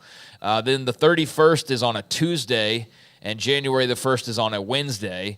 Then you've got the 9th and 10th will get back to a Thursday, Friday, and then the championship on the 20th will be a Monday. So they're going to hit like nearly every day of the week. They're not going to mess with the NFL. Dodge the NFL and just get this into the various slots, which will be interesting. So, yeah, you're looking at like a Wednesday and a Tuesday and a Thursday and a Friday and a Saturday and a Monday to get it all in there. But it's going to be awfully interesting how much better or worse for some people in their eyes it is. I know that Ross also put out what that would actually look like, and that was pretty fascinating to see the actual bracket and what we would get in terms of Oregon and Missouri playing, and then going to face the Wolverines. In the second round, you'd have Florida State and Liberty, and then they would go play Alabama in the second round in the Orange Bowl. It would be the Cotton for Michigan and either Oregon versus Missouri. Then Florida State or Liberty versus Bama in the Orange. Ohio State or Ole Miss versus Washington in the Fiesta, and then Georgia or Penn State versus Texas in the Peach. And very much looking forward to seeing how all that goes. Rose and Sugar as the semis, and very much excited for the home games in the first round of the playoffs. That's going to be really intriguing how all that goes. But, we're now in the 12-team playoff era officially. Brett McMurphy, Action Network HQ, one of, if you think about a guy that's all over it when it comes to college football, from coaching changes to realignment to just football in general, great to have him on when we can. Brett, thanks for your time. Was Michigan more mentally or physically tough this season? How about both? I think the allegations with the sign stealing and the NCAA and all that noise, I think that actually worked to their advantage. They used it, not that an undefeated number one seed needs any additional motivation or anything like that, but it was kind of like gave them that extra, if you will, that kind of chip on their shoulder that, hey, let's prove all these guys wrong. We're better than everybody else. That's cheating stuff is like, believe them or not, Harbaugh said, they're innocent. They didn't do anything. Fine, whatever. But let's prove everybody we're the best team, and and just make no doubt about it. And I thought going into the final against Washington, I thought it was a bad matchup for Washington. I correctly had Michigan minus the points, and I just thought it was a big mismatch on both interior lines. Even though Washington had won the Joe Moore Award for the best offensive line in the country, Michigan's defense is something they haven't seen. Washington, as great as Penix is, and I'm not taking anything away from him, but Michigan had the number 2 ranked pass defense in the nation. Washington, until last night, had not faced a pass defense in the top 50. So I think we saw the difference when Penix was missing a lot of these throws he usually connected on, because he didn't have the time that he's used to having to sit back there and pick apart people. But, whatever, asterisk, no asterisk, tainted, whatever, if you're a Michigan fan, it's, nothing to see here, move along. If you're not a Michigan fan, it's give them the death penalty, but only first after we do a public stoning. So you're not going to change anybody's mind on that. But they've got the championship, and you can't take it away from them. And now, we go into the 24/7 Harbaugh watch. Yeah, I was just about to ask you about that. He's done everything that he set out to do at Michigan, and he still doesn't have that Super Bowl in the NFL, and he's flirted with the NFL seemingly every year since he got to Michigan, it feels like. And I know especially recently, if you had to put money on it, would you bet that he is the coach of the Chargers or Titans or someone next week? Well, I don't know when, but I don't think he'll return to Michigan. People that actually fairly close to the folks in the program before this season told me they didn't think Harbaugh would be there after this year. And again, that's just them kind of reading the tea leaves or whatever. Not like it was a done deal. And that was before all this stuff happened with the NCAA and with the sign stealing. And, you're right. He's made 3 consecutive trips to the college football playoff. He won the first national title in 26 years. And what else is there to do there? But I think the biggest thing is he doesn't necessarily want to deal with all the NCAA stuff, with the sign stealing, implications. I mean, they could suspend him for a number of games next year if he returns. And does he want to deal with that? I just think ultimately, I always thought he was an NFL guy. I'm actually surprised. I didn't think he would have stuck around Ann Arbor this long, but he did. and it's paid off. But I just think, he will, again, he's got to have an offer. He's not going to just leave and not go somewhere. But yeah, if there's an NFL franchise out there willing to give him everything he wants, I'd be shocked if he returns to Michigan. Brett, that was the last hurrah for the 4-team playoff. We know we're moving to the 12-team. It's just a matter of what that's going to look like in the long run. We know for the next couple of years, but there was that delay in moving the format to a 5-7 as opposed to the 6-6. I know there's been a lot of, it's going to get done, it's going to get done. Do you see that as being that much of a layup, or is there more going on behind the scenes? How did you sort of read the playoff, I guess, reformatting talks continuing on? Yeah, well, basically, it has to be unanimous for the change in the format, and that means, the Pac-2 has a vote, and so they could block it. They could, but people I talk to are like, okay, Oregon State and Washington State are kind of, going into a gunfight with a spork, and you can sit there and beat your chest and say, we're not going to do it. We're not going to do it. Fine. You don't want to change it? Okay. But then you know what that means. There's going to be hell to pay down the road when they do the new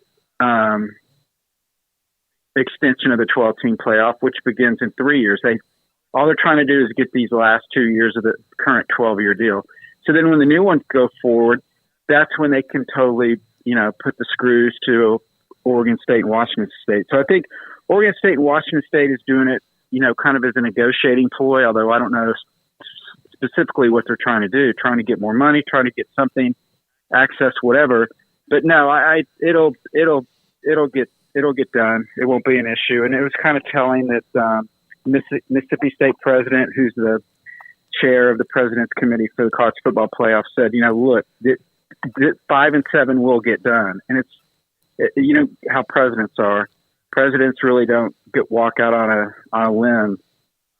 So he's pretty secure in the fact that it will go to a 5 and 7, which is good news for the Big 12, because that means whoever wins that crazy conference next year is probably going to have a first round bye. Because it'll be the top 4 conference champions get a first round bye. So yeah, I didn't think that far ahead, but that's a heck of a deal for a conference that we don't know what's going to happen with all the new incoming teams and also the ones that remain. What is the reaction? Well, I saw stories, and obviously you've been all over as well as the revenue sharing of the college football playoff moving forward when it comes to someone like SMU joining the ACC. They already were giving up a lot to have this opportunity, and the possibility they could be also outside when it comes to getting a fair split when it comes to the playoff money? Yeah, that still has to be settled. And, again, what kind of power or leverage does SMU have? Not really much. So, it's just, the SEC and the Big Ten simply aren't going to give up the revenue just because, oh, here you go. Oh, you're in a Power 4 league now. Okay, here you go. You get the same revenue. It's not going to work that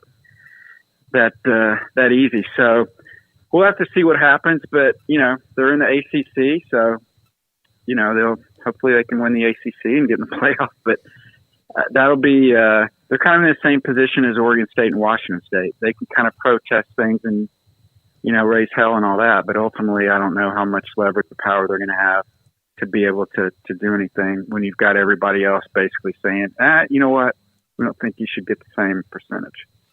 Brett, the ACC and Florida State are locking horns in the legal realm now. How long do you think that will take to even get to a point where we start talking about what the real exit strategies are for Florida State, if there even really are any?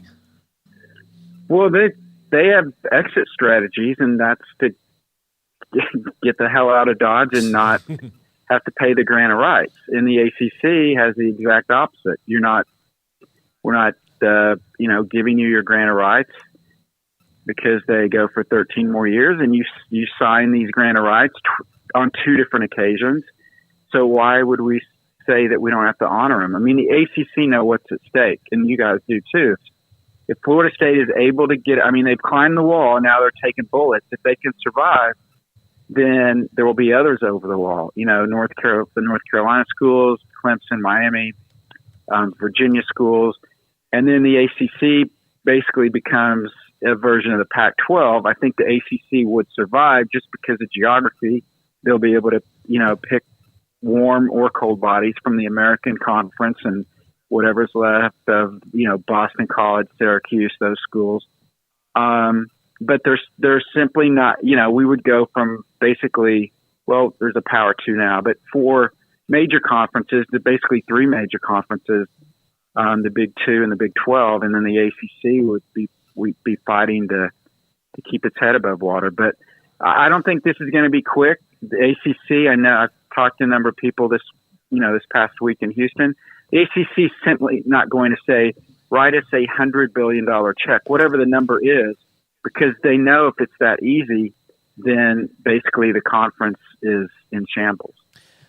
Brett, circling back to the SMU topic that Paul brought up, was that incredibly bad news for the likes of a Memphis, a Boise State, all those various schools that you know have been knocking on doors for the last several years trying to get a spot at that table? Is the message going to be sent of like, hey, there's no newcomers after this last wave? How did you take that from their standpoint? You know, I don't really think it impacts them because I don't think any of the major conferences want to add any more schools. You know, the Big 12, any more Group of 5 schools, I'll put it that way. Yeah, right. You know, if the ACC splinters and the Big 12, you know, geography doesn't matter anymore, but Pitt and Louisville certainly would make a lot of sense for the Big 12. You know, the SEC, the Big 10, if they add any schools, they're going to be from the ACC. They're not going to be from the Group of 5. So it's really not going to impact them. I guess if the ACC loses some more schools, they've got to stay at 15 to keep that ESPN deal intact. So then they may go to get them, but at that point, you know, it's all about survival. So, you know, those guys, unfortunately, I think, you know, SMU may have been the last one to get a lifeboat off the Titanic, if you will, because I absolutely hate this. People think because I talk about it, I love it or I'm in favor. I don't. I hate it. But the reality is, if you're not in a power conference, you're going to be obsolete. And I hate that, and it sucks, but that's the way we're going. And the question is, how many does the power conferences get whittled down even more? I mean, a lot of people have said that's a possibility, so we'll have to see. Brett, last question from me and us. Thank you for your time again and all the travels you have throughout the year. The college football calendar never stops because of the portal and NIL and the realignment, which we've discussed with you even today. Do you see, is it possible that we might see at least a normal type offseason in college football, or is that possible anymore? Describe normal to me. I forgot what it is. I forgot what it is. It's been so long. No, but dude, no. I mean, no, we're not. I mean, come on. We got Harbaugh going to the NFL, you know, and then the domino effects of that. You know, there's other, you know, I mean, again, who knows if these NFL owners, do they have their eyes on any other college coaches? Yeah. You know, what's the domino effect with Harbaugh? And then you look at the ongoing player compensation stuff. Oh, yeah. Charlie Baker trying to revamp the NCAA. That's going to always continue to go on. You know, we've got the 12-team playoff. Somebody tweeted out the schedule. I heard you guys mention it. That stuff's going on while the portal's open. And I asked Mike Hart, Michigan assistant coach, I said, he was talking about the 12-team playoff and opt-outs, you know, with the 4-team in the non-playoff games, the 4-team. And I said, Mike, do you see a situation in the future where kids could opt out of the 12-team playoff? And he's like, Brad, he goes, for me, an old school guy, I'm going to play every game I can play, but I understand it's a different time. And yeah, I could see a time where some kids may opt out of if they're involved in a 12-team playoff. And it's just, yeah. So all this stuff's going on. You know, what's going to happen with the non-playoff bowls? You know, are they going to survive, or some of those going to go away? So, The new normal is there's no normal anymore, I'm afraid, for the next probably like 5 years at least. It's great for our business. It's also it can be. Yeah. Thank you, Brett. As always, great stuff. I know the year has ended, but like you said, it never is. It's always going to be front and center. Brett McMurphy, great at what he does. Action Network HQ with us at the game last night between Michigan and also Washington. Just every day. Transfer portal closed, doesn't matter because some compliance departments take longer than others to clear them, and it's every day, every single day, and that's on top of whatever's looming again eventually with the constant scratching of the itch when it comes to Florida State or whoever else in the ACC. For SMU, and I know that not everybody was all wanted Big 12, that SMU's an easy target, but they sit there and they make the commitment, okay, we'll cover our own revenue. And yet there's still, even though $6 million seems like a drop in the bucket for them, then that might not happen. But they kind of probably knew that too, you would think in advance, that there was a way that they maybe held out of even some of the other revenue that they thought they would get. Yeah, well, I saw some comparisons being made to, well, why did BYU and Cincinnati and Houston and they were all allowed to just jump in and blah, blah, blah, and why is it different? It's like, but they were invited. There's a major difference. For one, is SMU guys basically please let us in this. We'll do anything to get it. We'll not take money for the first several years. We'll pay our own way. Just for the love of God, please let us in this thing, because they saw the door close and they saw the water starting to leak in, and they did the smart move, which is whatever you had to do to get on that last raft, right? That's what they did. But that's where the difference is the others, the Big 12 was just trying to survive. The ACC didn't have to go and get SMU, but they got talked into going and getting SMU. The Big 12 had to go get teams or they were going to crater. And they did it at a time that was different than fast-forwarding 2-3 years, and we're in a much different spot now than we were when those schools were being brought on board. And was always puzzling to me is part of why I asked them the question about, you see all this stuff about, well, the Pack will survive and they'll go get San Diego State. And it's like, there's not more teams being invited, guys.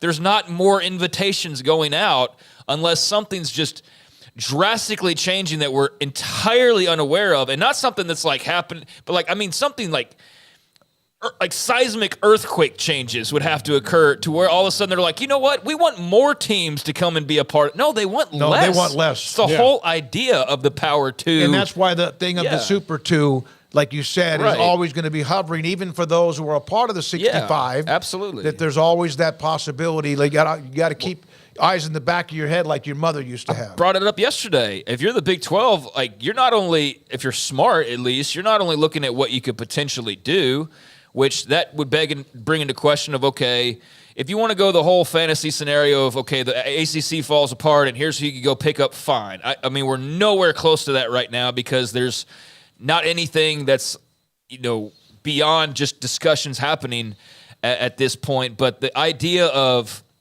well, go grab Rice and Tulane, and no, they're not. That's not what is all being lined up right now. So very curious to see how that affects what a Washington State and Oregon State attempt to do, because that is going to directly affect them, and how that's viewed, and this whole exclusivity part of it. I do think that's why I asked him the question about Boise State and Memphis and those schools. I saw a Memphis fan just yesterday was going back and forth about their possibilities, and I don't think they're great right now, barring something, like I said, something cataclysmic that I'm just not taking into account, because I view it as the ship's setting sail, not it's hanging around for everybody to make sure that they have a spot. It's the opposite. It's like you're trying to leave some people behind intentionally. So, yeah, that's a tough pill to swallow, but I think the writing's been on the wall there, and I think the writing's on the wall even when talking about others of if you're the Big 12 and Brett Yormark, you're going out and you're talking about what you might do, or you're looking at what you might do, but you also better have eyes in the back of your head that Kansas isn't talking to the Big 10 right now, right? Or that there's not and there's not many options, but that would be one of the options that you would look at and say, who could they possibly lose in a shakeup of things? That's one school. So yeah, I think that the music marches on, and we're not at the end just yet. But what it all looks like moving forward is a big part of whatever happens with Florida State. Yeah, Jacob. By the way, if there is a power two, what do the other teams compete for? Do they have their own championship? Yeah, there might be like between FCS and whatever you want to call that ultimate, whatever that is, there might be another sliver for a different championship tournament. I don't know. Yeah. I really don't know. That's a great question that everybody would love to know an answer to, of what would that look like, because you do have the fear that even if you're a Big 12 school or an ACC school or whatever, of like, are we going to not be invited? I mean, that's the thing too, is like you're not feeling entirely safe right now, especially the ACC, because you know there's ongoing issues occurring. And I'm saying for the Big 12, you feel safe, but I would always be Brett Yormark, having one eye, open at all times of like, okay, we good? Is everybody still good? All right, we good. But yeah, I mean, how that would look, I don't know. I mean, the whole argument being proposed by those in favor of something like that is, well, those teams just simply won't be able to have the money to compete. Not that West Virginia was spending the same as Ohio State to begin with, but with the amount of money TV-wise that'll be coming in, it's going to be so much larger that, well, it's going to be too uneven of a playing field. And I'm not saying that. That's just what the argument for something like that occurring will be. Others, like Bill Hancock's, no, everybody's going to be involved, and there's, but I trust him as far as I could throw him. Yeah. So I don't know, but that is the concern for everybody not in that top two right now, is like, do they eventually go try to do the real NFL thing, the NFL light model? I don't know if that's realistic or not. What has Greg Sankey done? And this is why people should be nervous. What has Greg Sankey done that is for the good of the many and not the good of the SEC? And I know it's his job to defend the SEC, but sometimes you can do that. But don't you have to have some sort of a compass that's what's best for the sport, too? Yeah, that's my point. Is like, I know it's his job to defend the SEC. How much is how much? But how much do you go over the line of like, well, I only care about the SEC, and then at the end of it, you look around. But he then will backtrack and act like he cares about what is good for all of college football. But there's never been a thing that he supported that hasn't benefited the SEC first.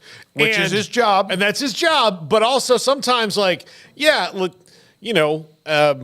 it's good to support things to do your job, but sometimes there's things there just comes to the line of right and wrong and what's good for everybody as opposed to what's just good for you.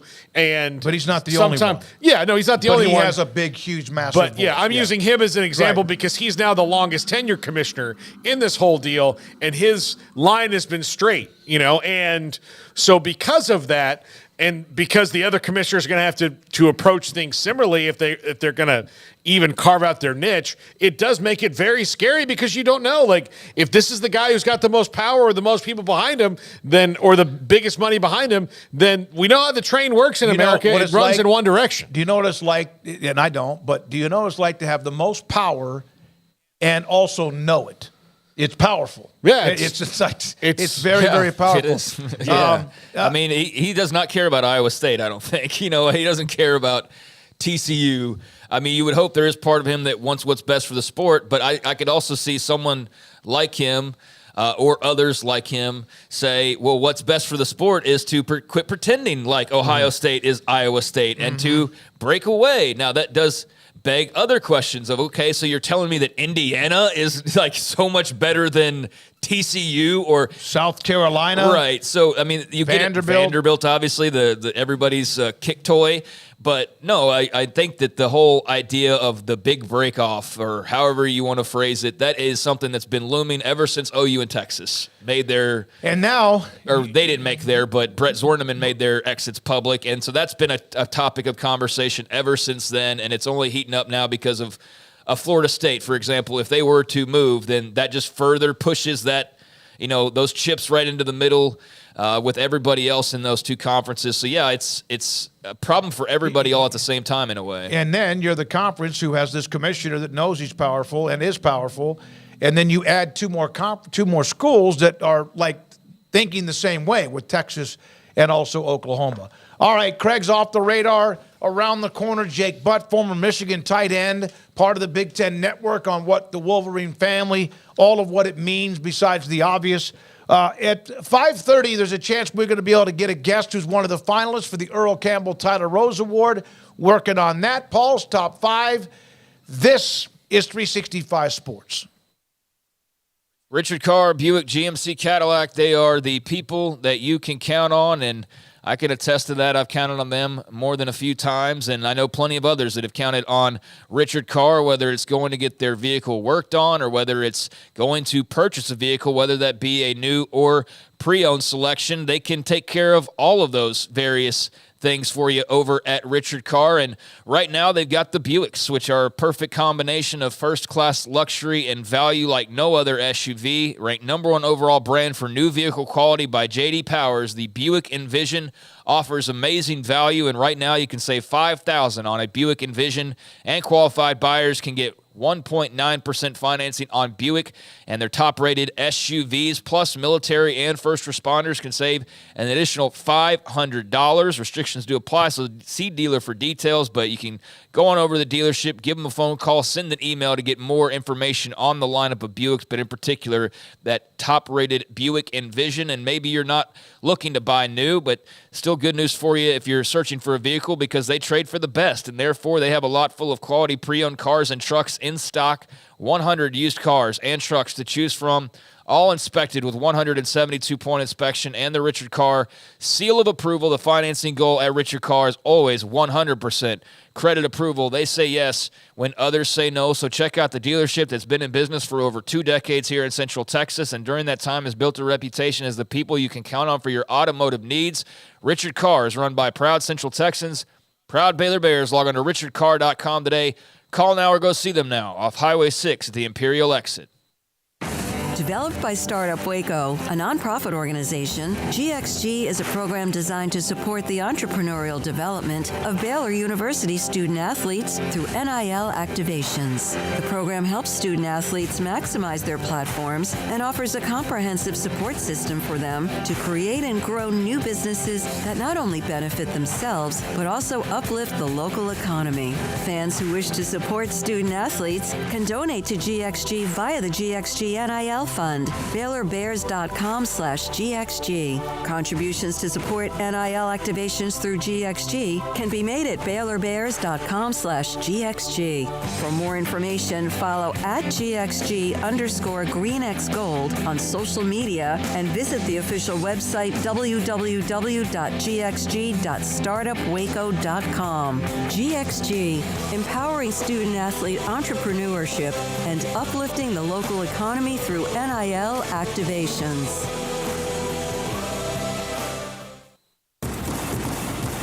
Petty Clinic Men's Healthcare in Woodway is now proud to offer you men an exceptional weight management body sculpting product called semaglutide, also known as Ozempic or Wegovy.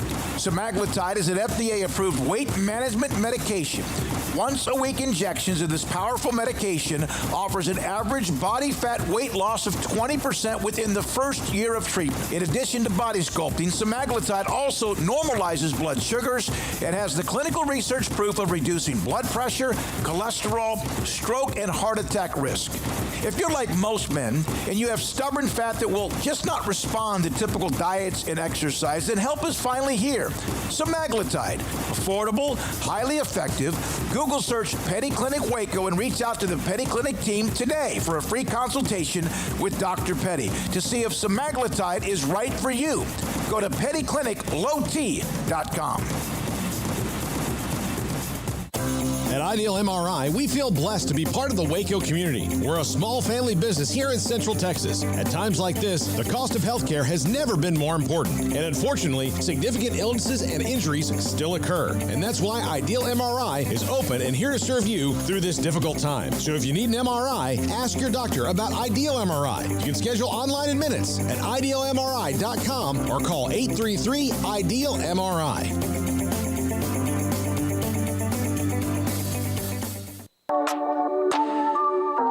This is Craig Smoak's Off the Radar, presented by Alliance Bank.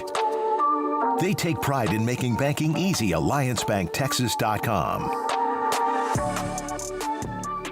Welcome to Off the Radar here on 365 Sports. It's a Tuesday. It's around 4:45. So Tuesdays and Thursdays around this time is when we settle in for just a slight departure from the norm with various stories from the world of sports, and that will include some college football in this edition, as there are some things I want to get the fellas' thoughts on. But we do have the ratings in from last night's championship game, and it is a big number. Is it? Yeah. Paul, what would you think the number was? At least, I mean, look, the Rose Bowl was $27 million or something like that, right? So I would say it's in that ballpark again. I mean, it's Michigan again, and it's for the national title. It's for the national title. There's no NFL on. I think I would get this one wrong, but what is it? Well, I mean, you're going I'll say 26. I'm going to say 24. Okay, well, right in the middle. Average 25.05 million viewers across the whole family of ESPN networks. All have their various casts and everything else. I don't.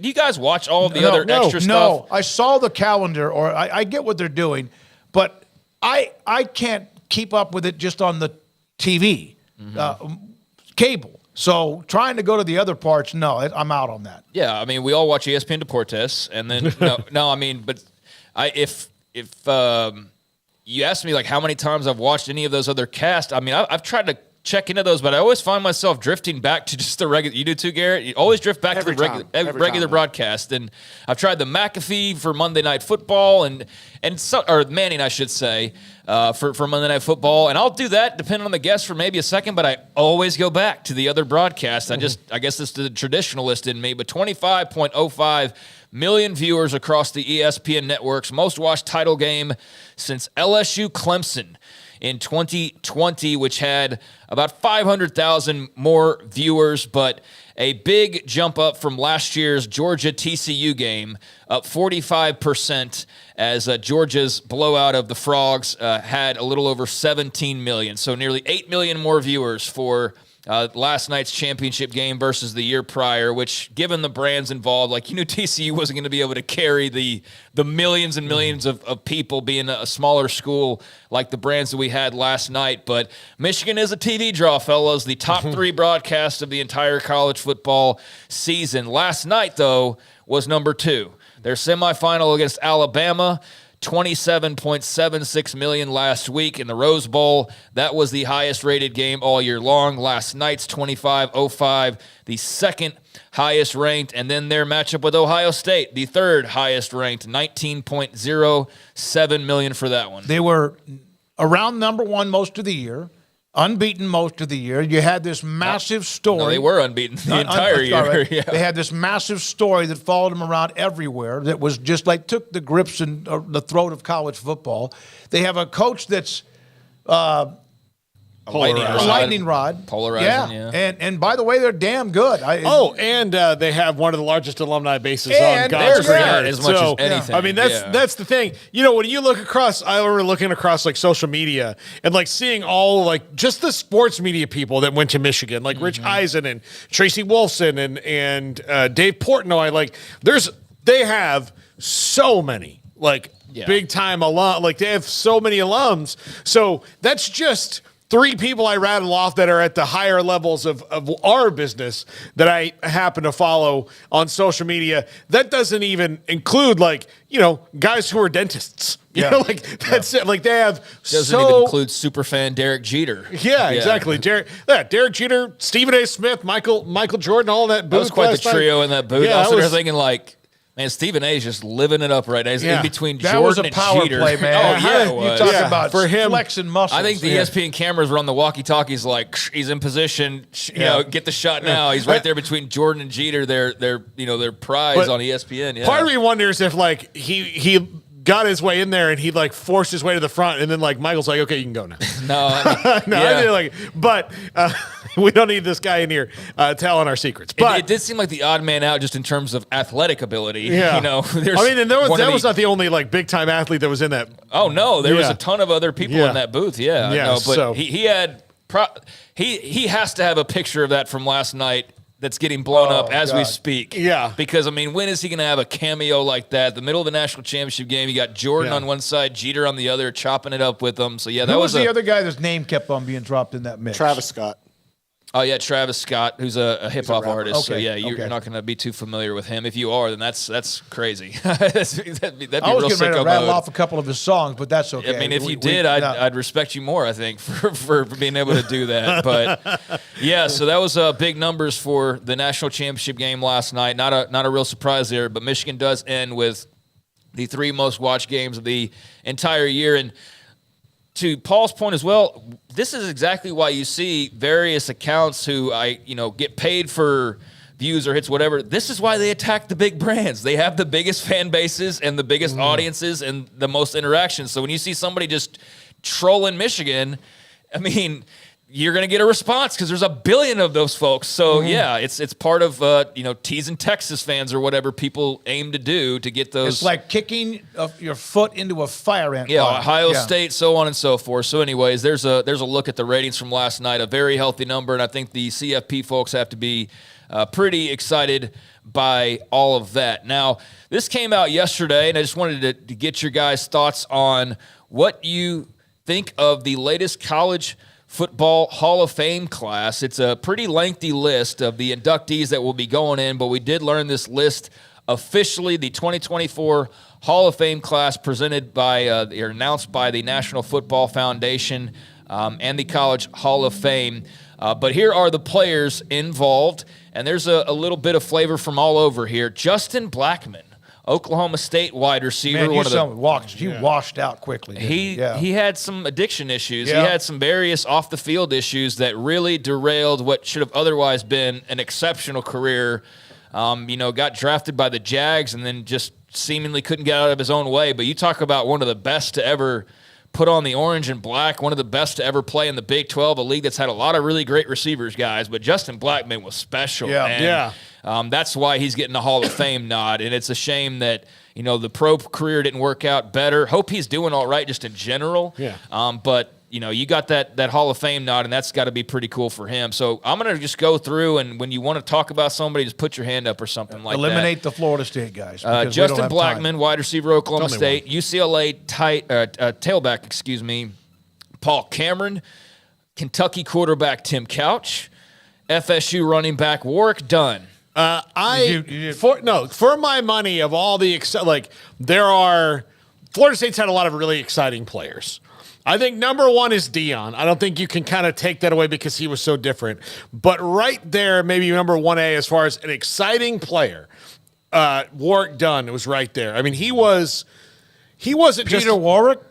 Warwick is underneath those two. He is really good, but Warwick Dunn, man, there wasn't. I'd never seen a direct snap before, and then FSU did it with Warwick Dunn, and it almost worked every time that they did the direct snap to Warwick Dunn, and he was just so dynamic and good, and this is great. He's a guy who he's not going to make the NFL Hall of Fame because he's in the Hall of Good when it comes to NFL players. Really good NFL player, Hall of Fame, but he's a fantastic human being who's done a lot of things for a lot of people, and he's a great college football player. This is a great college football player, so this is a great thing. I'm happy for him. We've had him on a couple of times. Fantastic dude. Appalachian State quarterback Armani Edwards, who has a little bit of a different memory than most when watching Michigan. Some just watch that and he's like, oh, yeah, beat those guys. Had one of those great moments in college football history. Colorado corner Deion Figures.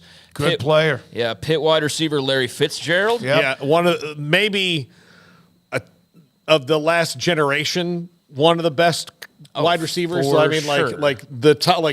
You even taking guys like Devontae Smith who won the Heisman. Who's our good friend from Mejia that's still with the Cardinals? Kelvin Beach. Kelvin Beachum tweeted out how proud he was to know Larry Fitzgerald and excited about him being a part of that class. One of the best performances I've ever seen, and I saw it in person on a whim, was Larry Fitzgerald against the Aggies down at College Station. Yeah, that was. I saw that in person. That was a legendary. rough day for the Aggies. Yeah, that was something else to see.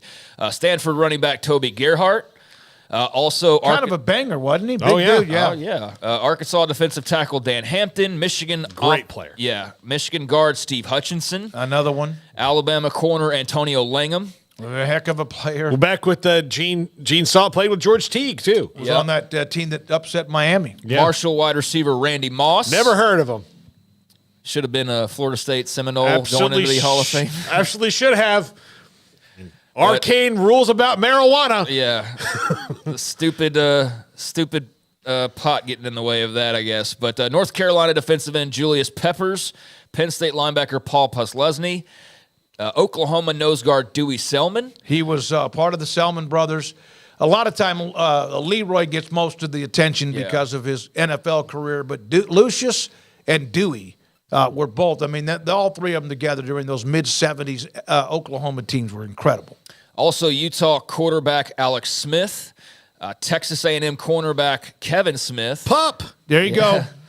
Ohio State offensive tackle Chris Ward, and Chadron State running back Danny Woodhead. That is your class of players for the 2024 College Football Hall of Fame. We should try to get Pup on. Yeah.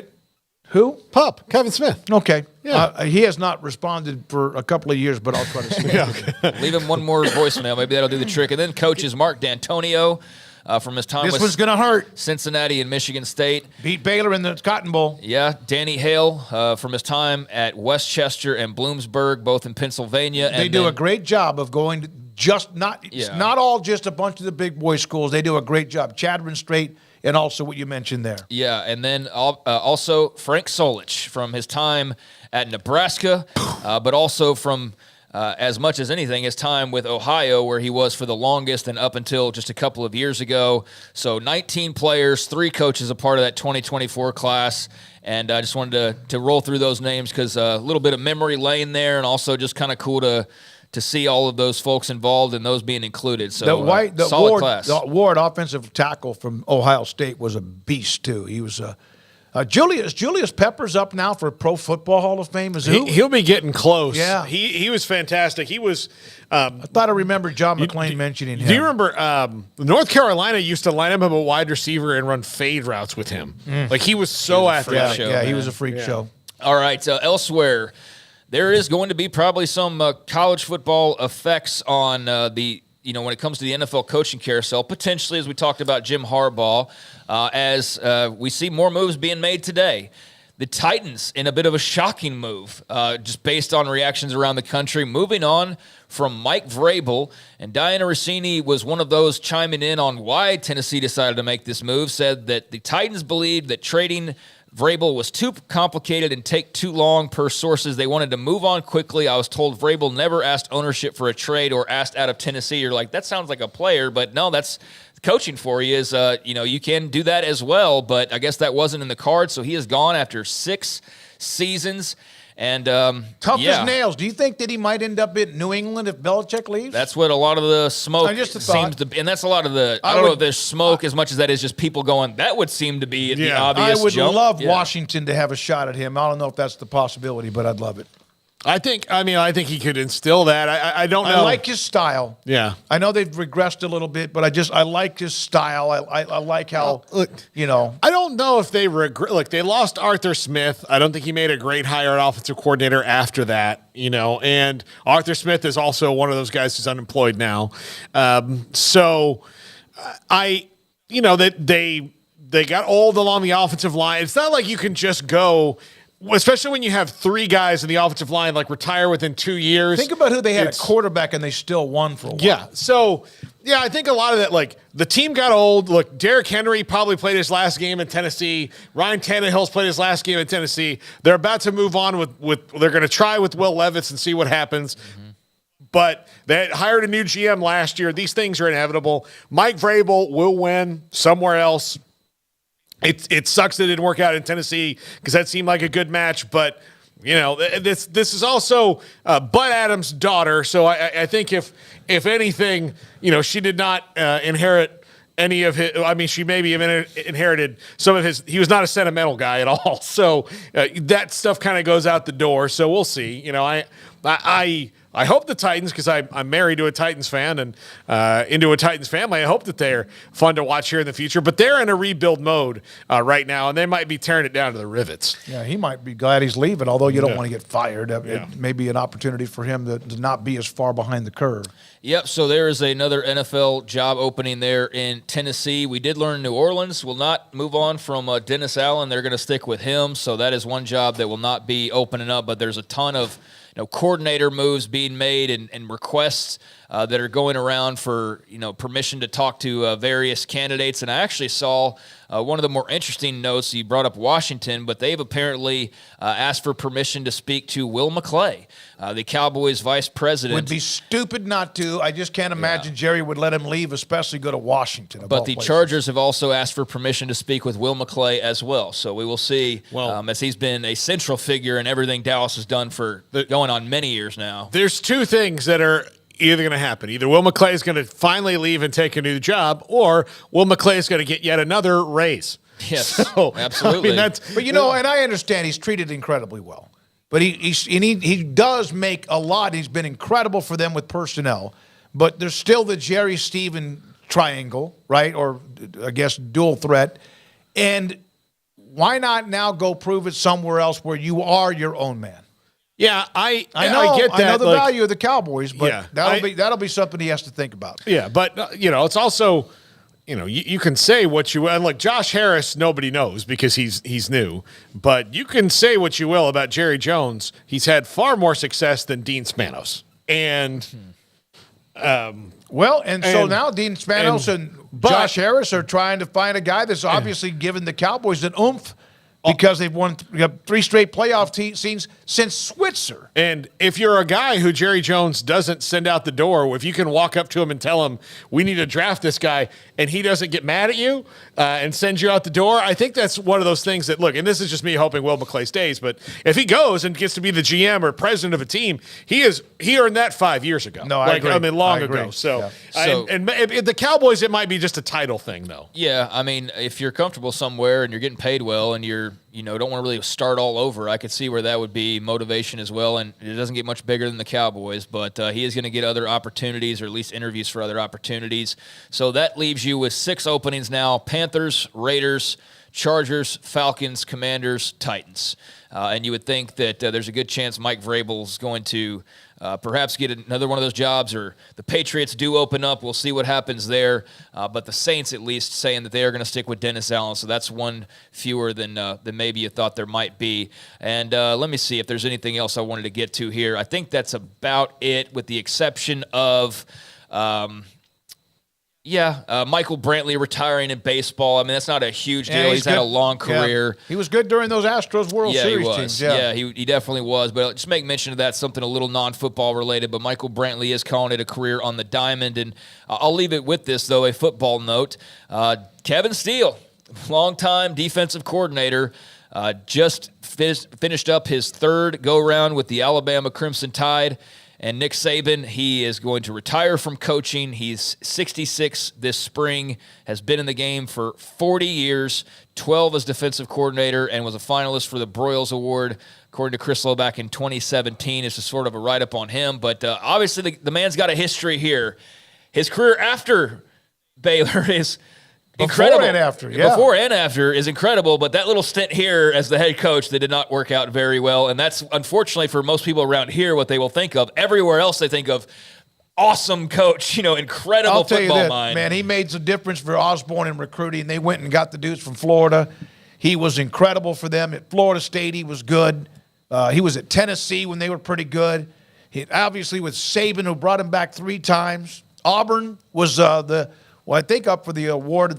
What was the assistant coach of the year? He's the Broyles Award. He got like $250,000 out of Tennessee to be the interim head coach for a little bit. Yeah, I after understand Jeremy Baylor Pruitt, fans will always think about UNLV, but when I had a chance to visit with him, he was always a very nice guy. He was not a head coach.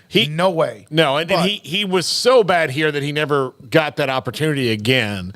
And he was the head coach for UNLV, right? No, he was at Baylor, and they had a lead, and he tried to score a touchdown at the end of the game. Yeah, for the UNLV game. Yes, he was the head coach. Yeah, he was the biggest just moronic, I guess, instances of a football coaching decision you've ever seen in your life. Mario Cristobal wants to disagree, but Mario Cristobal at least has we had an opportunity to stop them after that, but and didn't. So I don't know if that's worse or if it's just the game. Like there was still time on the clock when Mario Cristobal did that. Right. This good dude's running in the end zone with zeros. Zeros, 90 or 100 yards. There's 2 things he's going to be remembered for. And he was I don't say great because that's you. He was a fantastic assistant coach in college, a great recruiter. He will be remembered for two things: being grabbed by Kevin Steele, wasn't it? Kevin Green. By Kevin Green on the sideline, and also the UNLV game, running in, trying to emphatically score a touchdown even when the game was over.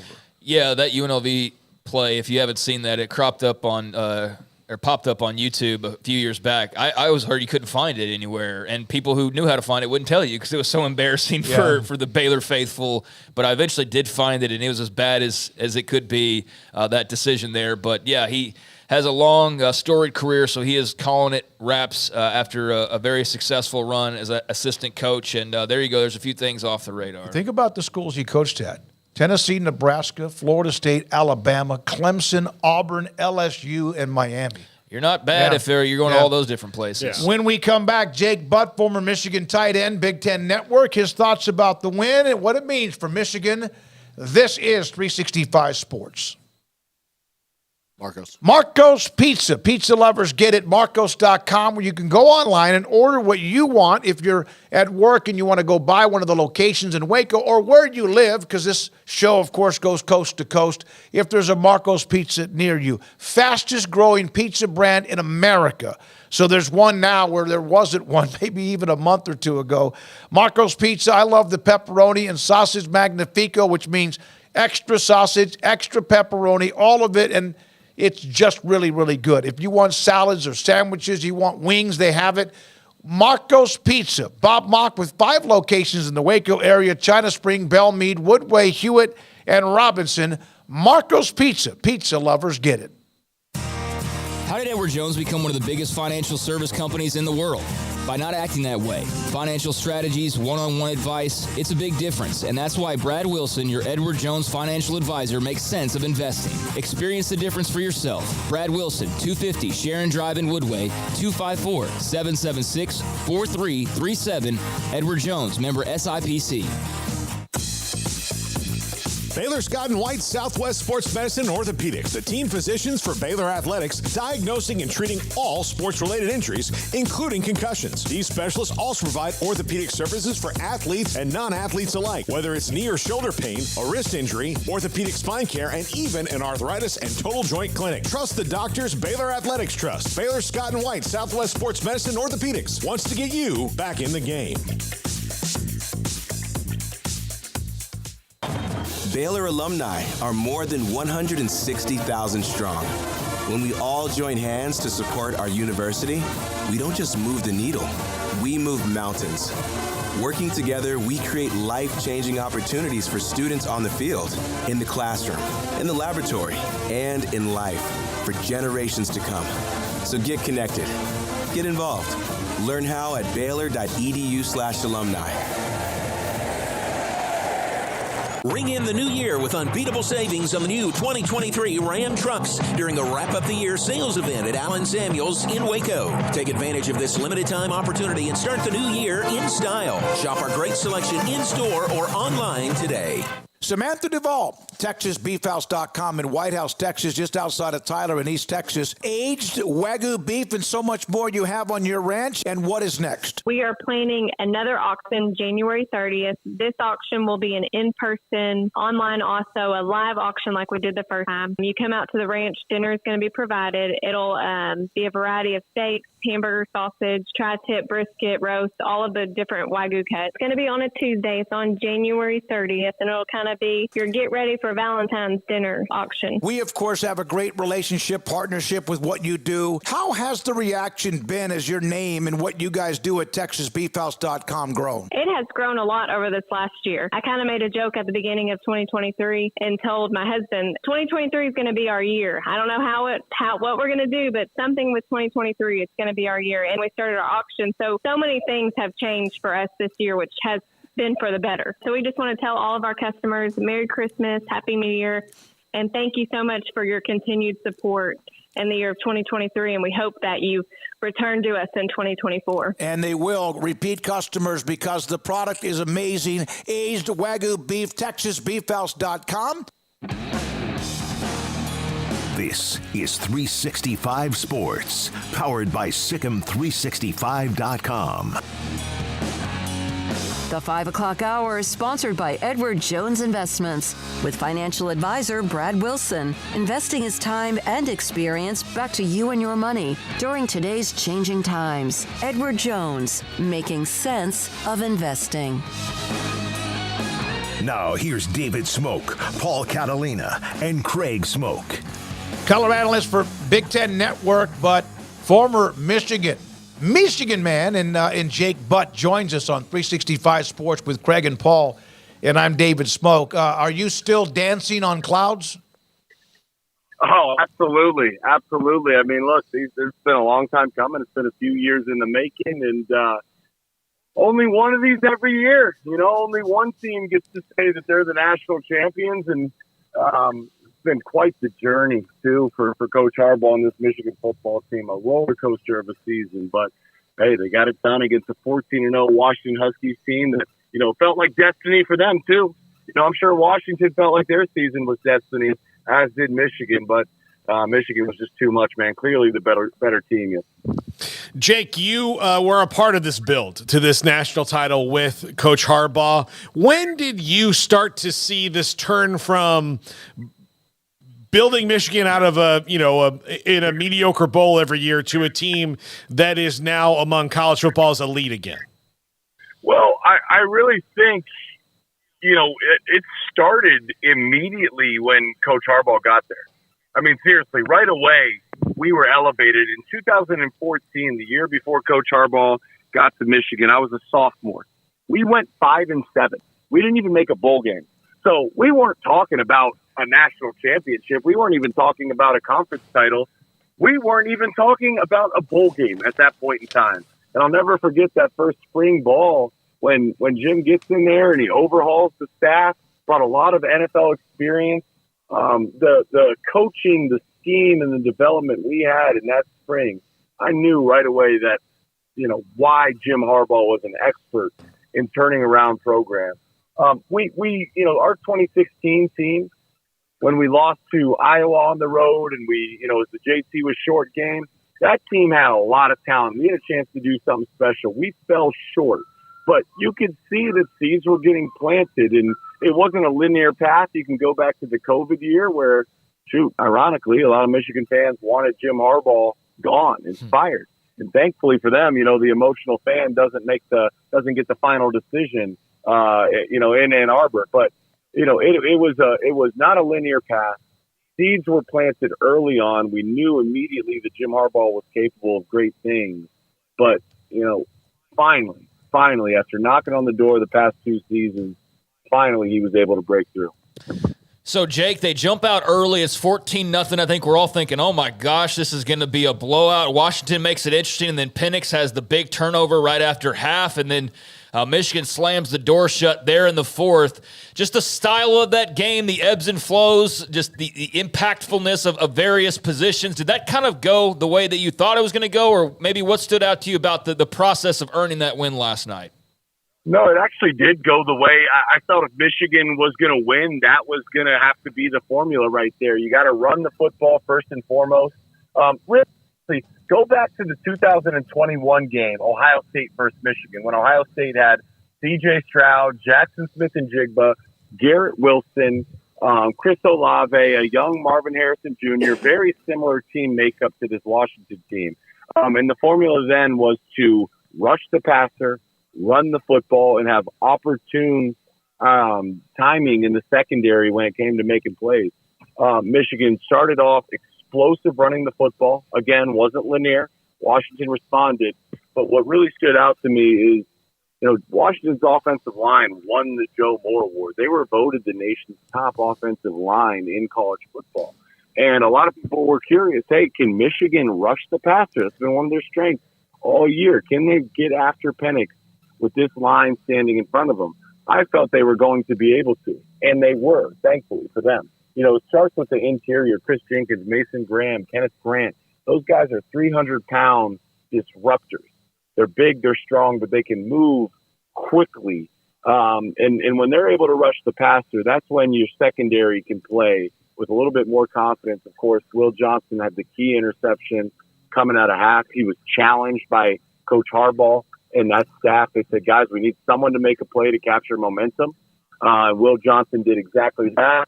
And then almost in poetic fashion, man, I know I'm dragging a little bit here, but in poetic fashion, the way the game ended with your senior, number 0, your captain, Mikey Sainristil, he seals the game with an interception, and he's returning it all the way down. I'm glad he got tackled, because the poetry then was your offensive senior, your offensive captain, your offensive leader, Blake Corum, gets to come in and do exactly what he's done all year, which is punch the ball in the end zone in the fourth quarter. Yeah, he did. One of the things that's underrated to me watching the game, just as a guy watching the game, was how sure-handed, not receivers, but how really well Michigan tackled in open space in the defensive secondary. Oh, yes, and what, again, you got to give credit to Jesse Minter, because I called some of their games. I called their Bowling Green game early in the year. It was about week 3, I want to say. It was right before Coach Harbaugh got back. And I asked Coach Minter, I said, hey, man, your defense was damn good last year. Really damn good. One of the best in college football. I said, hey, what are you focusing on? Where can you improve? And he said, really, it's about the small details. Last year when they played TCU in the semifinal game, I remember a play where Minter sent pressure, and there was a shallow cross. And Max Duggan hit Quentin Johnston, and I think it was DJ Turner who missed the tackle on 3rd and 7. Had he made the tackle, Michigan had a chance to win the game. He missed the tackle. Quentin Johnston ran for 70 yards, and it was a touchdown. That was the difference in the semifinal game back in 2022. Well, you didn't see any missed tackles in the national title game last night. Those guys were extremely sure tackles. There was a couple times where there was a lot of space, and they made the plays that needed to be made. It's those little differences that are the difference between a good team, a great team, and a championship team. Jake, what do you get the sense of when it comes to Coach Harbaugh's future at Michigan now that he's done what he set out to do? And if he does leave, is Sharon Moore, because of the job he did stepping in for Coach Harbaugh, I mean, does he pretty much have the job before they even interview? Yeah, I don't know. I don't have a sense, to be honest with you. And I really don't know that I can trust anyone if they say they have a sense or a hunch of what's going on in Jim Harbaugh's mind. Jim Harbaugh is so unique. That's the one thing we all know to be true is really only Jim knows inside of his own mind. So I really don't have a hunch. I've been told every year for the past 2 or 3 years now, yep, Jim Harbaugh is going to the NFL. We'll see you later. And yet he always comes back. So I do feel you laid it out nicely there. He's accomplished what he set out to accomplish at his alma mater, at his college, the University of Michigan. He brought him back to glory. He won a national title. He left the place better than he found it. Now the next goal is to go win a Super Bowl. And I think he's capable of doing it. But we will see the decision that gets made. He said in the presser, we'll just soak this in and enjoy it for now. And certainly he's earned the right to do that. Wherever he goes to coach, I'll be a supporter of him. He was great to me as a player. He was great to my family. He's been excellent to me in my now post-playing career. I could not be happier for him. Wherever he goes to coach next, whatever his decision is, I will be a supporter. Jake, Michigan's a massive alumni base. It's a huge school. The ratings show how much interest there is around the country, and obviously the story throughout the year added to it. And they were just really good. Great, in fact, because of the statistical part of it. Can you try to explain the pride of being a Michigan man, but also of watching your alma mater and those who played there win the championship? Yeah, when I think about it, it's hard to put it into words, but I'll tell you what, I know how it makes me feel. And it's kind of like warm and fuzzy, man. It's kind of like when it's cold outside and you light a fire and you have a nice blanket and you're surrounded by, your family and those that you love. It's one of those feelings. I also know, there were some painful years in there. I talk about before Coach Harbaugh got there, we were 7-6, we were 5-7. My sophomore year at Michigan, we were booed in our own stadium. Our own crowd chanted to fire our head coach and to fire our athletic director. Those are tough times, man. Those are dark times. that was painful. But the pain of that moment is equally proportional to the joy that we were able to experience last night. And what makes football so great is you have to be willing to endure the painful times. You have to be willing to continue to work and continue to press forward when you're in the middle of a storm or you're in the middle of a challenge. Michigan has done that. Jim Harbaugh has done that, because on the other side of that storm is a promise that you have a chance to experience glory. And that's what they did last night, and I couldn't be happier for them. Jake, how have you responded when you've come across, and I don't know how much maybe this has been brought up to you in person, but I'm sure you've seen that it's weird, a lot of people with Buckeyes in their profile seem to say asterisk a lot, or, things like that. And there's obviously the story from this season, but how have you kind of taken that all in? And I guess, how do you view sort of that conversation? And do you feel like everybody was able to shut up those kind of comments with the way that they played down the stretch? I view it with complete understanding and expectations. Look, that's what I expect. It's a rivalry. I know Michigan fans, there'd be a percentage of them that would be doing the exact same thing if the tables were turned. I get it I understand why people may feel that way, but to me, I look at it and I say, I don't know how you could deny the fact that this was the best team in college football this year. And it's very clear to me and very evident to me.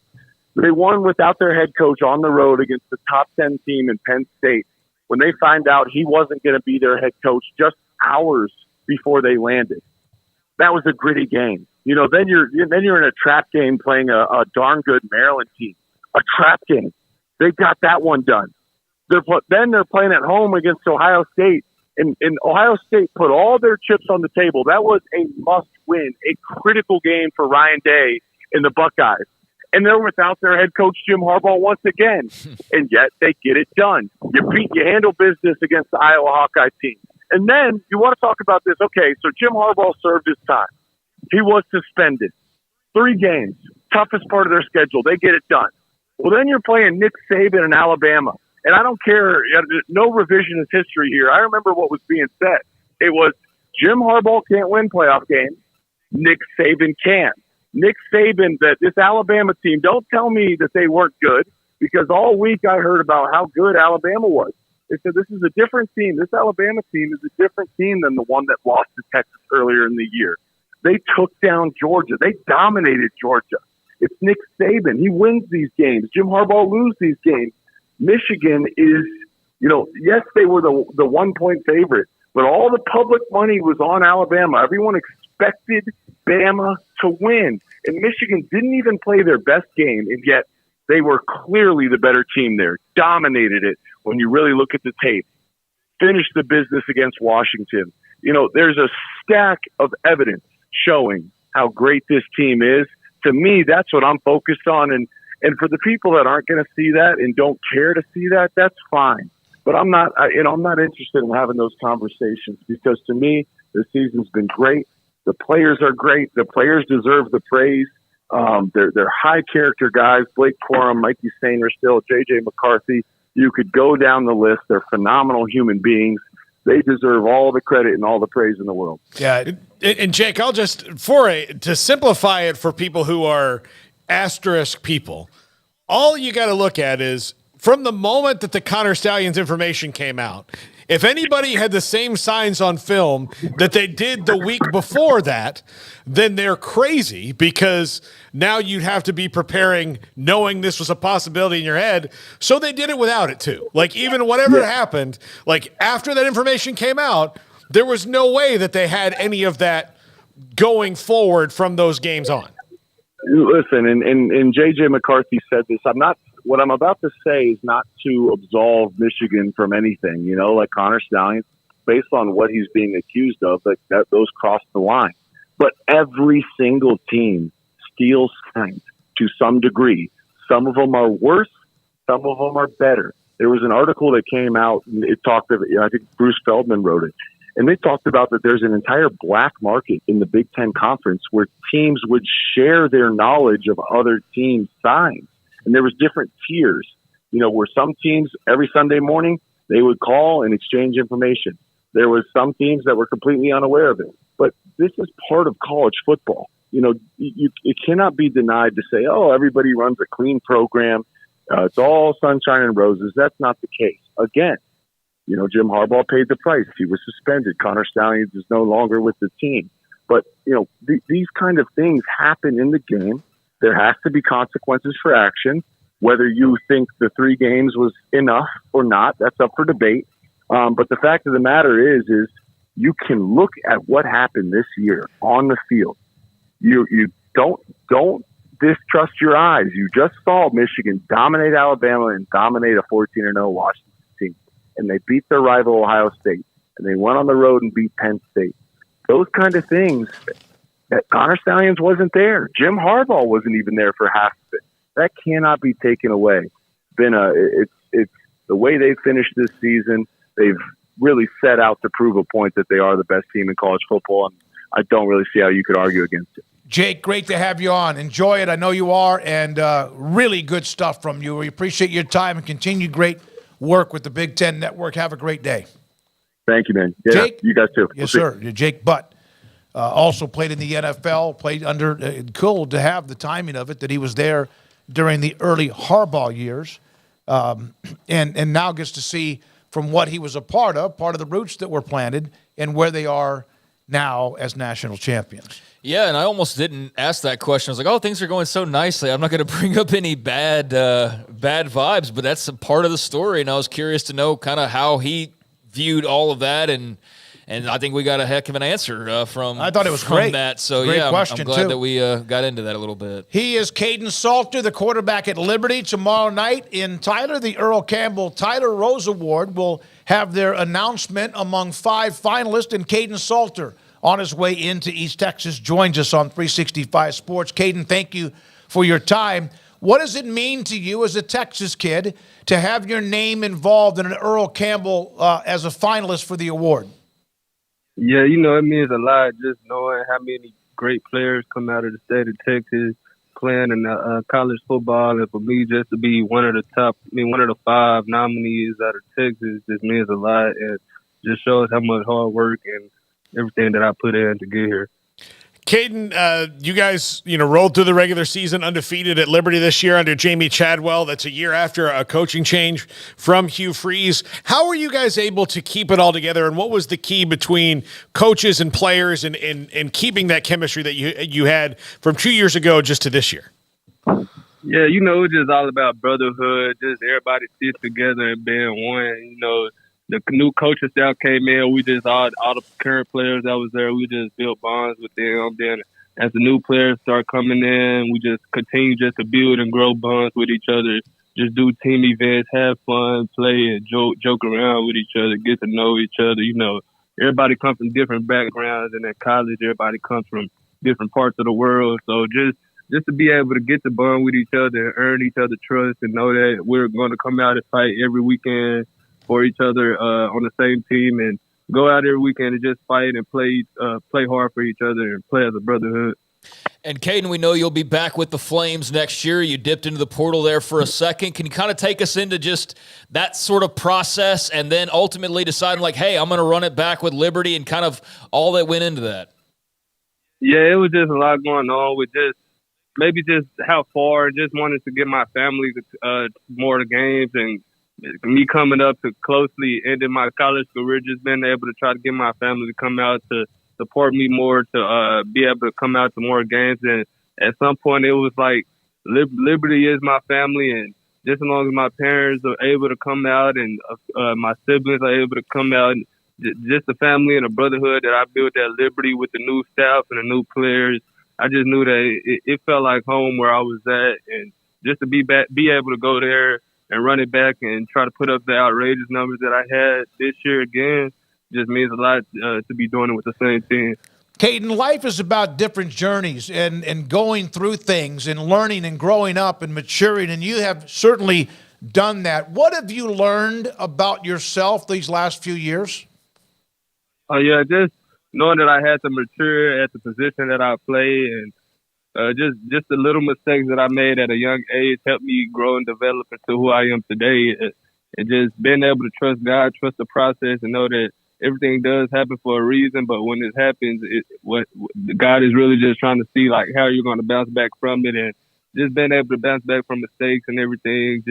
That just means a lot, knowing that I got the family that be there for me all the time and to push me forward at all times, knowing that I should not be looking back at all, and just having God there with me, knowing that everything happens for a reason and I can get through it.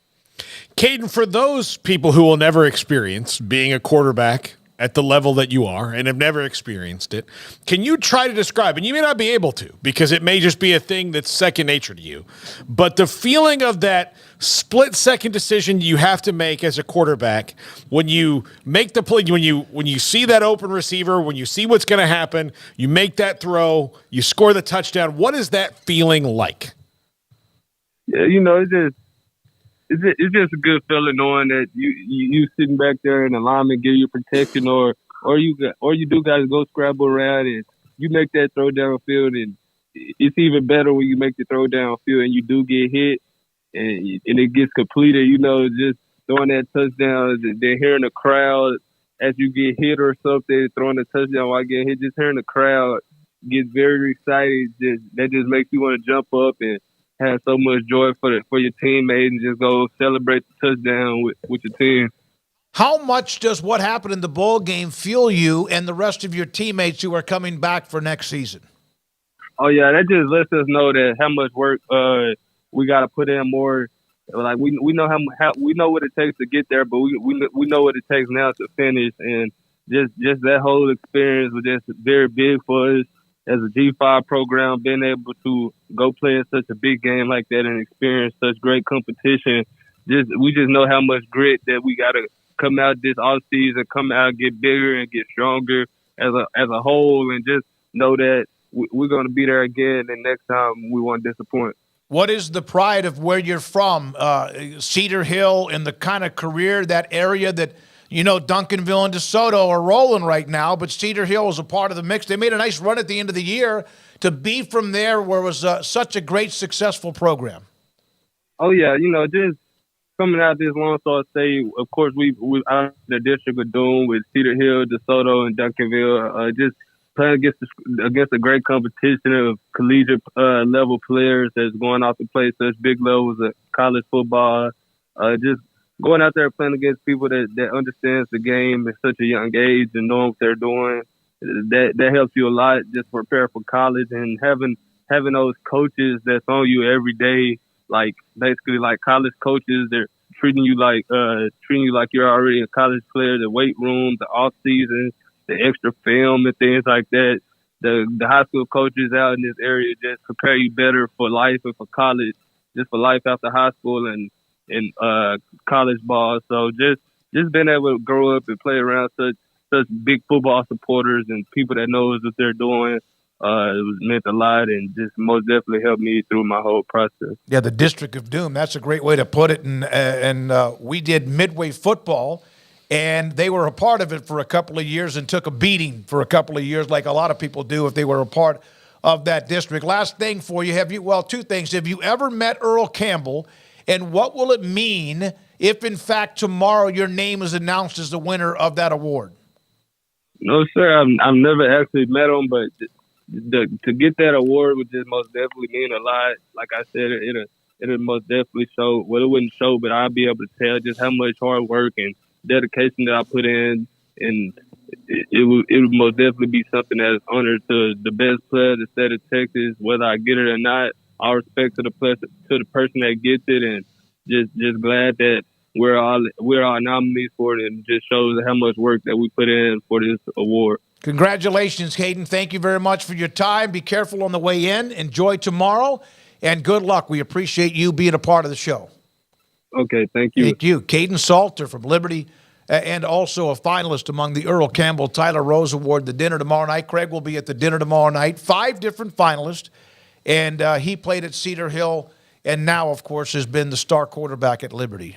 Yeah, I'll get to see Caden tomorrow. I'll be heading down to Tyler to be a part of that banquet, see Earl and the Campbell family, and all the other finalists I think are expected to be there. But it's a pretty good crew, and seemed like at various points, like a Jalen Milroe maybe took the lead, or this guy, Jonathan Brooks, was the early favorite, and then he gets hurt. And so it just kind of all evened out to where I think you've got a pretty good little crop of guys there as finalists, with obviously Caden there being from Cedar Hill. You got Ollie Gordon as well from Oklahoma State. He's a Texas guy, Ashton Jeanty, who is originally from Florida, but he played his high school ball in Texas. He's a military kid, so he moved around a little bit. I think he was in Germany, I want to say, for a little while maybe, but he was overseas for a little while growing up and eventually made his way to Texas for high school and played at Lone Star up in Frisco. So he's eligible as a result of playing in high school here in Texas. And Jalen Milroe, obviously, from down in the Houston area. And then Jonathan Brooks, who I know got hurt, but that was one of those where you couldn't go without a Longhorn. And I think that you kind of were splitting hairs between all of the guys. I mean, given the year that they had, and I think he had such a strong start that the voters just felt like, he's deserving of a spot, at least at the final table. Mm-hmm.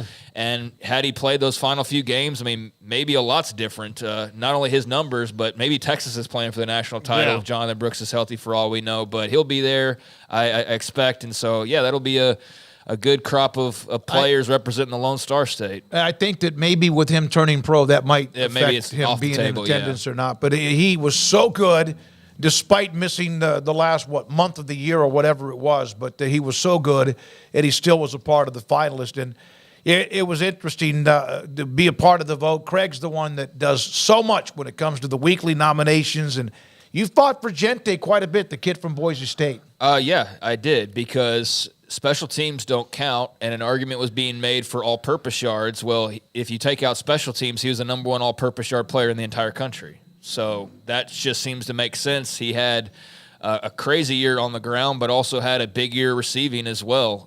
Had a ton of touchdowns, a ton of yards, and was a big part of Boise State's offense. George Halani, picked up the slack when Jeanty was hurt, and he also had his own role. He was a big player in that bowl game. Halani was, more so than Jeanty was. But, no, he had a really solid year, and I just feel like sometimes it can get a little bit too Big 12-y, because that's where just a lot of the Texas guys end up, and that's where a lot of the winners have come from, because that's where most of the Texas guys end up. That's going to spread out now with the Longhorns, and I think Sooners going to the SEC. That's definitely going to change things up, even though Oklahoma doesn't recruit Texas quite as frequently as they did one point in time, even just a few years ago. But they'll still have their Texas kids. But, that'll shake up at least the conferences involved a little bit more of a balance than just being so heavy with the Big 12 guys. But I felt like a group of five player deserves the same nod as anybody else, and so you got a couple of guys with both Salter and Jeanty as well. He was at 1,347 yards rushing, 14 scores, caught 43 passes, 569, almost 2,000 yards, as you mentioned, and 5 touchdowns. I'm glad he's a part of the list. It'll be announced tomorrow at a banquet in Tyler. Thanks to Cindy Smoak for setting that up with Caden Salter. When we come back, Paul Catalina and his top 5. Hey, don't forget, again, every night, weeknight at 10:30, it is 365 Sports Tonight on the CW. Emery is already using his magic on that, and the top 5 is next. Don Humidor and Coffee Beans in the in the Town West Shopping Center off of in between Richland Drive and Valley Mills in Waco. They have a 48-foot walk-in humidor loaded up with the great brands of cigars. I had a list in front of me, but I don't need it. Rocky Patel, Ashton, Macanudo, Padron, Cohiba, My Father, La Fontana, CAO, and Perdomo, many of them. And on top of that, they have CBD product, which is called VitaDream. It's a gummy. You could take one. I take one at night. And not every night, but at night. And a lot of times, I have a lot on my mind. With me, that's like a little bit of a scrambled egg up there. And what you do is you learn, you take a gummy an hour before you go to sleep or 30 minutes, and you find yourself all of a sudden falling asleep, and it's a much more comfortable sleep, and you don't toss and turn for 30 minutes or 45 minutes or an hour, and then it's 2 o'clock in the morning and you're miserable. And they also have, for bad days, chronic pain, really, really hard, chronic, tough pain. They have THC product for bad days if you are interested in that. All of that is what they can do and sell at Don Humidor with Ashley, Carol, and Cheyenne in the Townwest Shopping Center just off or between Richland Drive and Valley Mills in Waco. Texas Farm Bureau Insurance has been proudly serving Texans across the state for over 60 years. Call 254-772-8090 to find an agent who will provide a free review of your auto, home, and life coverage. Boozers is the wedding ring store and more. If you're ready to get engaged or already married and want to upgrade your wife's ring for a special anniversary, Boozers is the place to go. With the largest selection of premier quality diamond engagement rings and wedding rings in Central Texas. They have 7 cases with over 300 styles of rings from top designers like Natalie Kay. Choose from yellow, white, or rose gold, plus beautiful top quality loose diamonds. With an in-house jewelry, they can also custom make anything you want. Bring in a picture or drawing and let Boozers create your one-of-a-kind pendant or ring. They can even use some of your old gold and diamond jewelry to create something new. At Boozers, you'll find a great selection of quality timepieces, and Boozers is the place for expert watch maintenance and repairs too. They specialize in expert Rolex watch repair for fine jewelry, watches, custom work, and more. Go to Boozers on Valley Mills and Lake Air Drive in Waco. Boozers, the wedding ring store and more. It's time for Paul Catalina's Top 5, brought to you by Texas Beef House. Where's the best beef in Texas? Your house when you order from Texas Beef House. Unleash the flavor of Texas-raised Wagyu. From our pasture to your plate, TexasBeefHouse.com. Top 5 ways Michigan built a champion. Usually, I don't think I recapped, Georgia in the same way. But it is Michigan's a little bit unique in the modern era of college football, because none of these classes were top 5. Like they did it. I mean, they weren't bad classes. I mean, they were in the top 10, 12 most of the time, but they did it in Jim Harbaugh's image. And here's how. Number 5, and I put this at 5 because it's something they needed, but it wasn't something that was, I think, the most important to what they did. And that's a winner at QB. They had the perfect guy for the Michigan system in J.J. McCarthy. And we said it early in the show, I think sometimes he's easy to forget about, because he's not Michael Penix or Bo Nix or any of these other, kind of big-time quarterbacks statistically. You forget he's there, but he makes plays when he needs to, and he's very consistent. He's more than a bus driver. I think that's true, but he's not there's nothing spectacular, but also they don't really have to use all the, he's a golfer who can play with 3 clubs. It's just give him a putter, a wedge, and a driver, or a 4-iron or something. And he's fine. It's just kind of how it works for J.J. McCarthy. But they had a lot of guys that came in and were kind of okay fits, but J.J. McCarthy was the perfect Harbaugh quarterback. Yeah, he was highly rated coming out of high school for a reason. I mean, the guy's got skills, but again, I was just sitting there last night going this is the maybe least heralded national championship quarterback. And I know Georgia could probably make a case for that here recently, actually, but we've kind of been on that run where you haven't necessarily had to have the star like the Michael Penix, the guy who does everything for you. It's about the team. And Michigan had a great team, and they had a great fit at quarterback and a really great leader and playmaker when they needed him to be. Like last night when things are getting a little dicey, they need him to do something. He breaks off one run that turns into, a couple of runs that all of a sudden has got Washington on their heels again. So, and picking up some big yardage and running time off that clock. So, yeah, he had his moments. He didn't have to be the man, though, for them last night. But when they needed him to make a play for them, he was able to make some plays for them. That, again, down inside their 10-yard line, and game was on the line, and that run he made was not just a 10 or 12-yard run. He picked up about 30 and looked good doing it. They made smart portal additions along the way. A.J. Barner, one of their tight ends, really good, steady player, but he wasn't he's the second tight end behind Colton Loveland. And they used 3 and 4. Now, the 2 biggest ones they made that were really smart were Ladarius Henderson, their fantastic tackle, and Drake Nugent, their fantastic center. Those are NFL players they added along the offensive line. They just it wasn't like you go through last year's, portal additions and even the year before, they're short on the spectacular, the oh my gosh, the this sexy, but they were very, very efficient, and they're very good. Of course, Ladarius Henderson and Drake Nugent alone, those are NFL offensive linemen that you don't just, pluck those off the tree. And every move they made in that regard worked out. And they built their team through their own recruiting and supplemented through the portal. And if you get inverse, it's like, the Cleveland Browns have $150 million of cap room. So just, use it. Go on a bender and send it to everybody. Well, that's not always the best thing. Sometimes maybe you should pull some of that back and be smarter with it. They were just very smart in the way they built this roster. No doubt. Sometimes everyone looks at the sexy, but it's the ones that are the ones that fill the gap, and not just depth, but somebody who can start that makes a difference that not everybody sees. Yeah. Number 3, a veteran team. This team played together for a long time.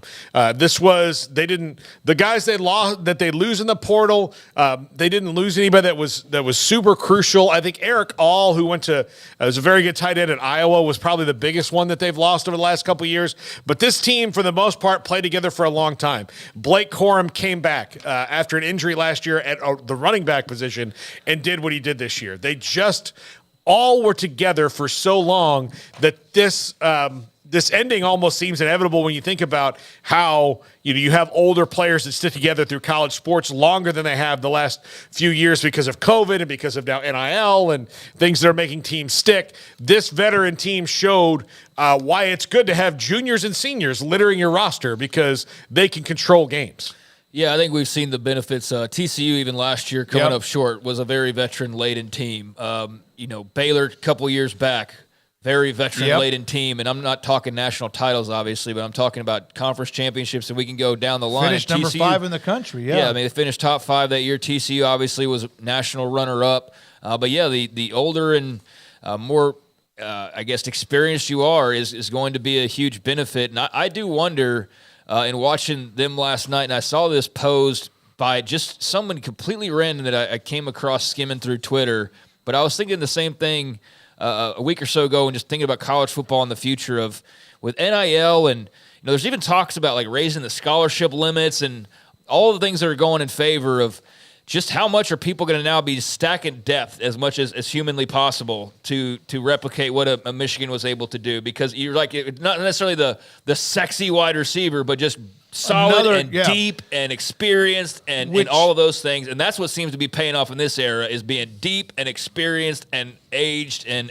all those things. Which is almost a throwback to the 50s, 60s, and 70s when there were no scholarship limits. In the elite schools, the Blue Bloods would have 185 guys on their roster so that 90 of them wouldn't be playing against them. Yeah. I always, when you mention that, I always think about the line in Rudy where the one guy is like, I had scholarships to 3 Big Ten schools, but my dad was a legacy here, so I had to come, and he was just one of the last guys on the roster at Notre Dame. He had a scholarship, but he was barely more important than Rudy was. And that's because there were, not scholarship limits. But there's I think if you look around to the coaches that are trying to mimic this, like, yes, you're going to see Ohio State adding a Quinshon Judkins or what Ole Miss is doing in the portal, but the ones who are going to be really good at it for the long term are the ones that are like, you know what? I need a veteran left guard right now, and while this guy might not be a 3rd-round draft pick, he's a good college player, and I need him to keep my quarterback upright. And it's those things that they're really good at. Number 2, players were in lockstep with the coaches. At no point did the chemistry on this team ever waver, and this team had some off-field issues of their own making, of the coaching staff's own making. Connor Stalions, whatever you think about it, was of Jim Harbaugh's making. I mean, this was a decision that they made to bring this stalker in and let him do what he did, and however that works out and ends it, it could have been a terrible distraction to this team. And instead of letting it distract them, they used that as fuel. As like, oh, you think we're only good because we know what's coming? Well, guess what? Here's what we're going to do. Now, I do think this. I think the thing that's going to bother me the most about it is, was there a game when they had all that information that maybe they didn't start out as well, that a team that would have had it would have maybe lost? Maybe. That's where it sticks to me. But for the most part, I don't like it, but I'm more impressed with the fact that they were able to overcome it and move through in the way that they were, especially from the players. McCarthy's numbers dropped at the end of the year, but my God, he also faced Penn State, Michigan, and others, Alabama at the end of the year. I'm not so sure in the end that the drama did not invigorate, galvanize. There's that word. I think somebody used it yesterday.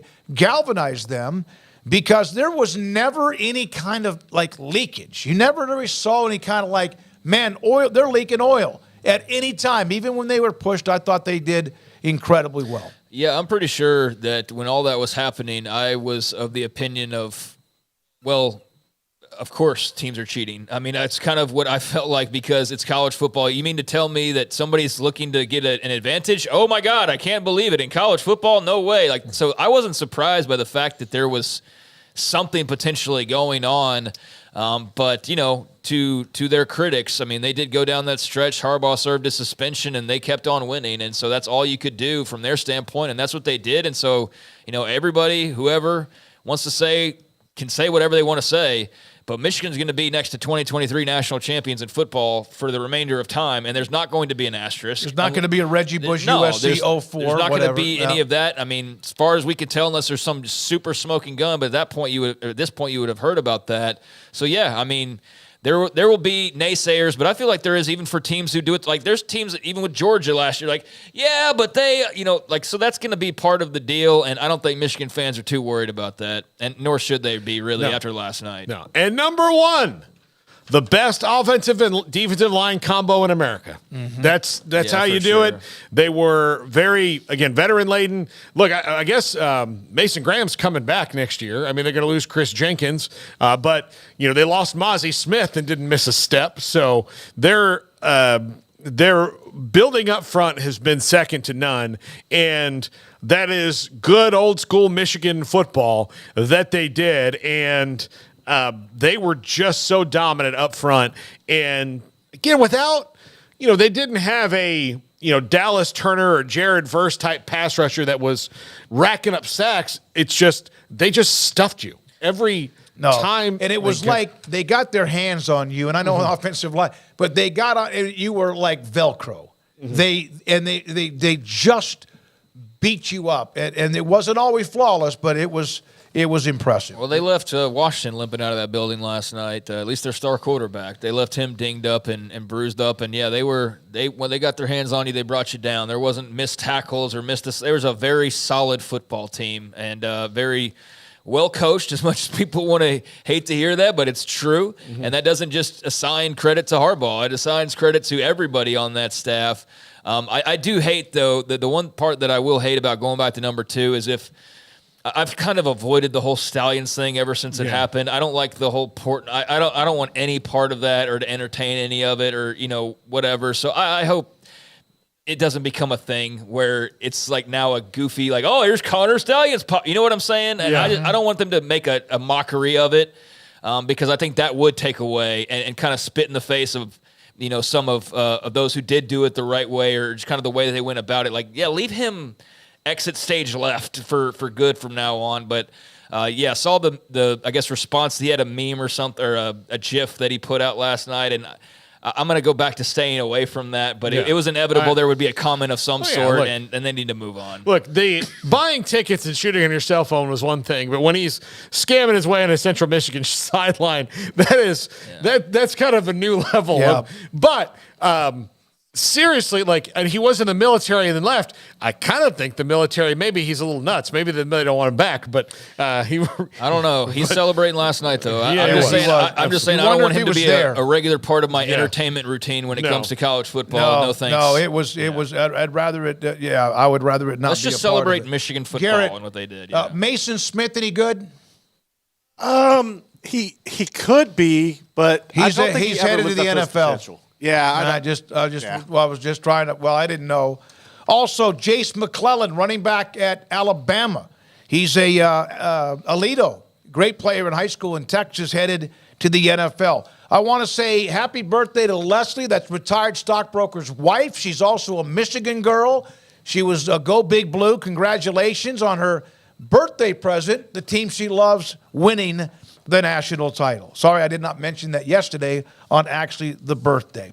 All right, Emery Winter, thank you so much. Jack McKenzie, Baylor and BYU tonight. The game will be tipped off at 8 o'clock. 8 o'clock at the Foster Pavilion. Garrett Ross, thank you, sir. Craig Smoak, thank you. Paul Catalina, thank you. Our sponsors, thank you.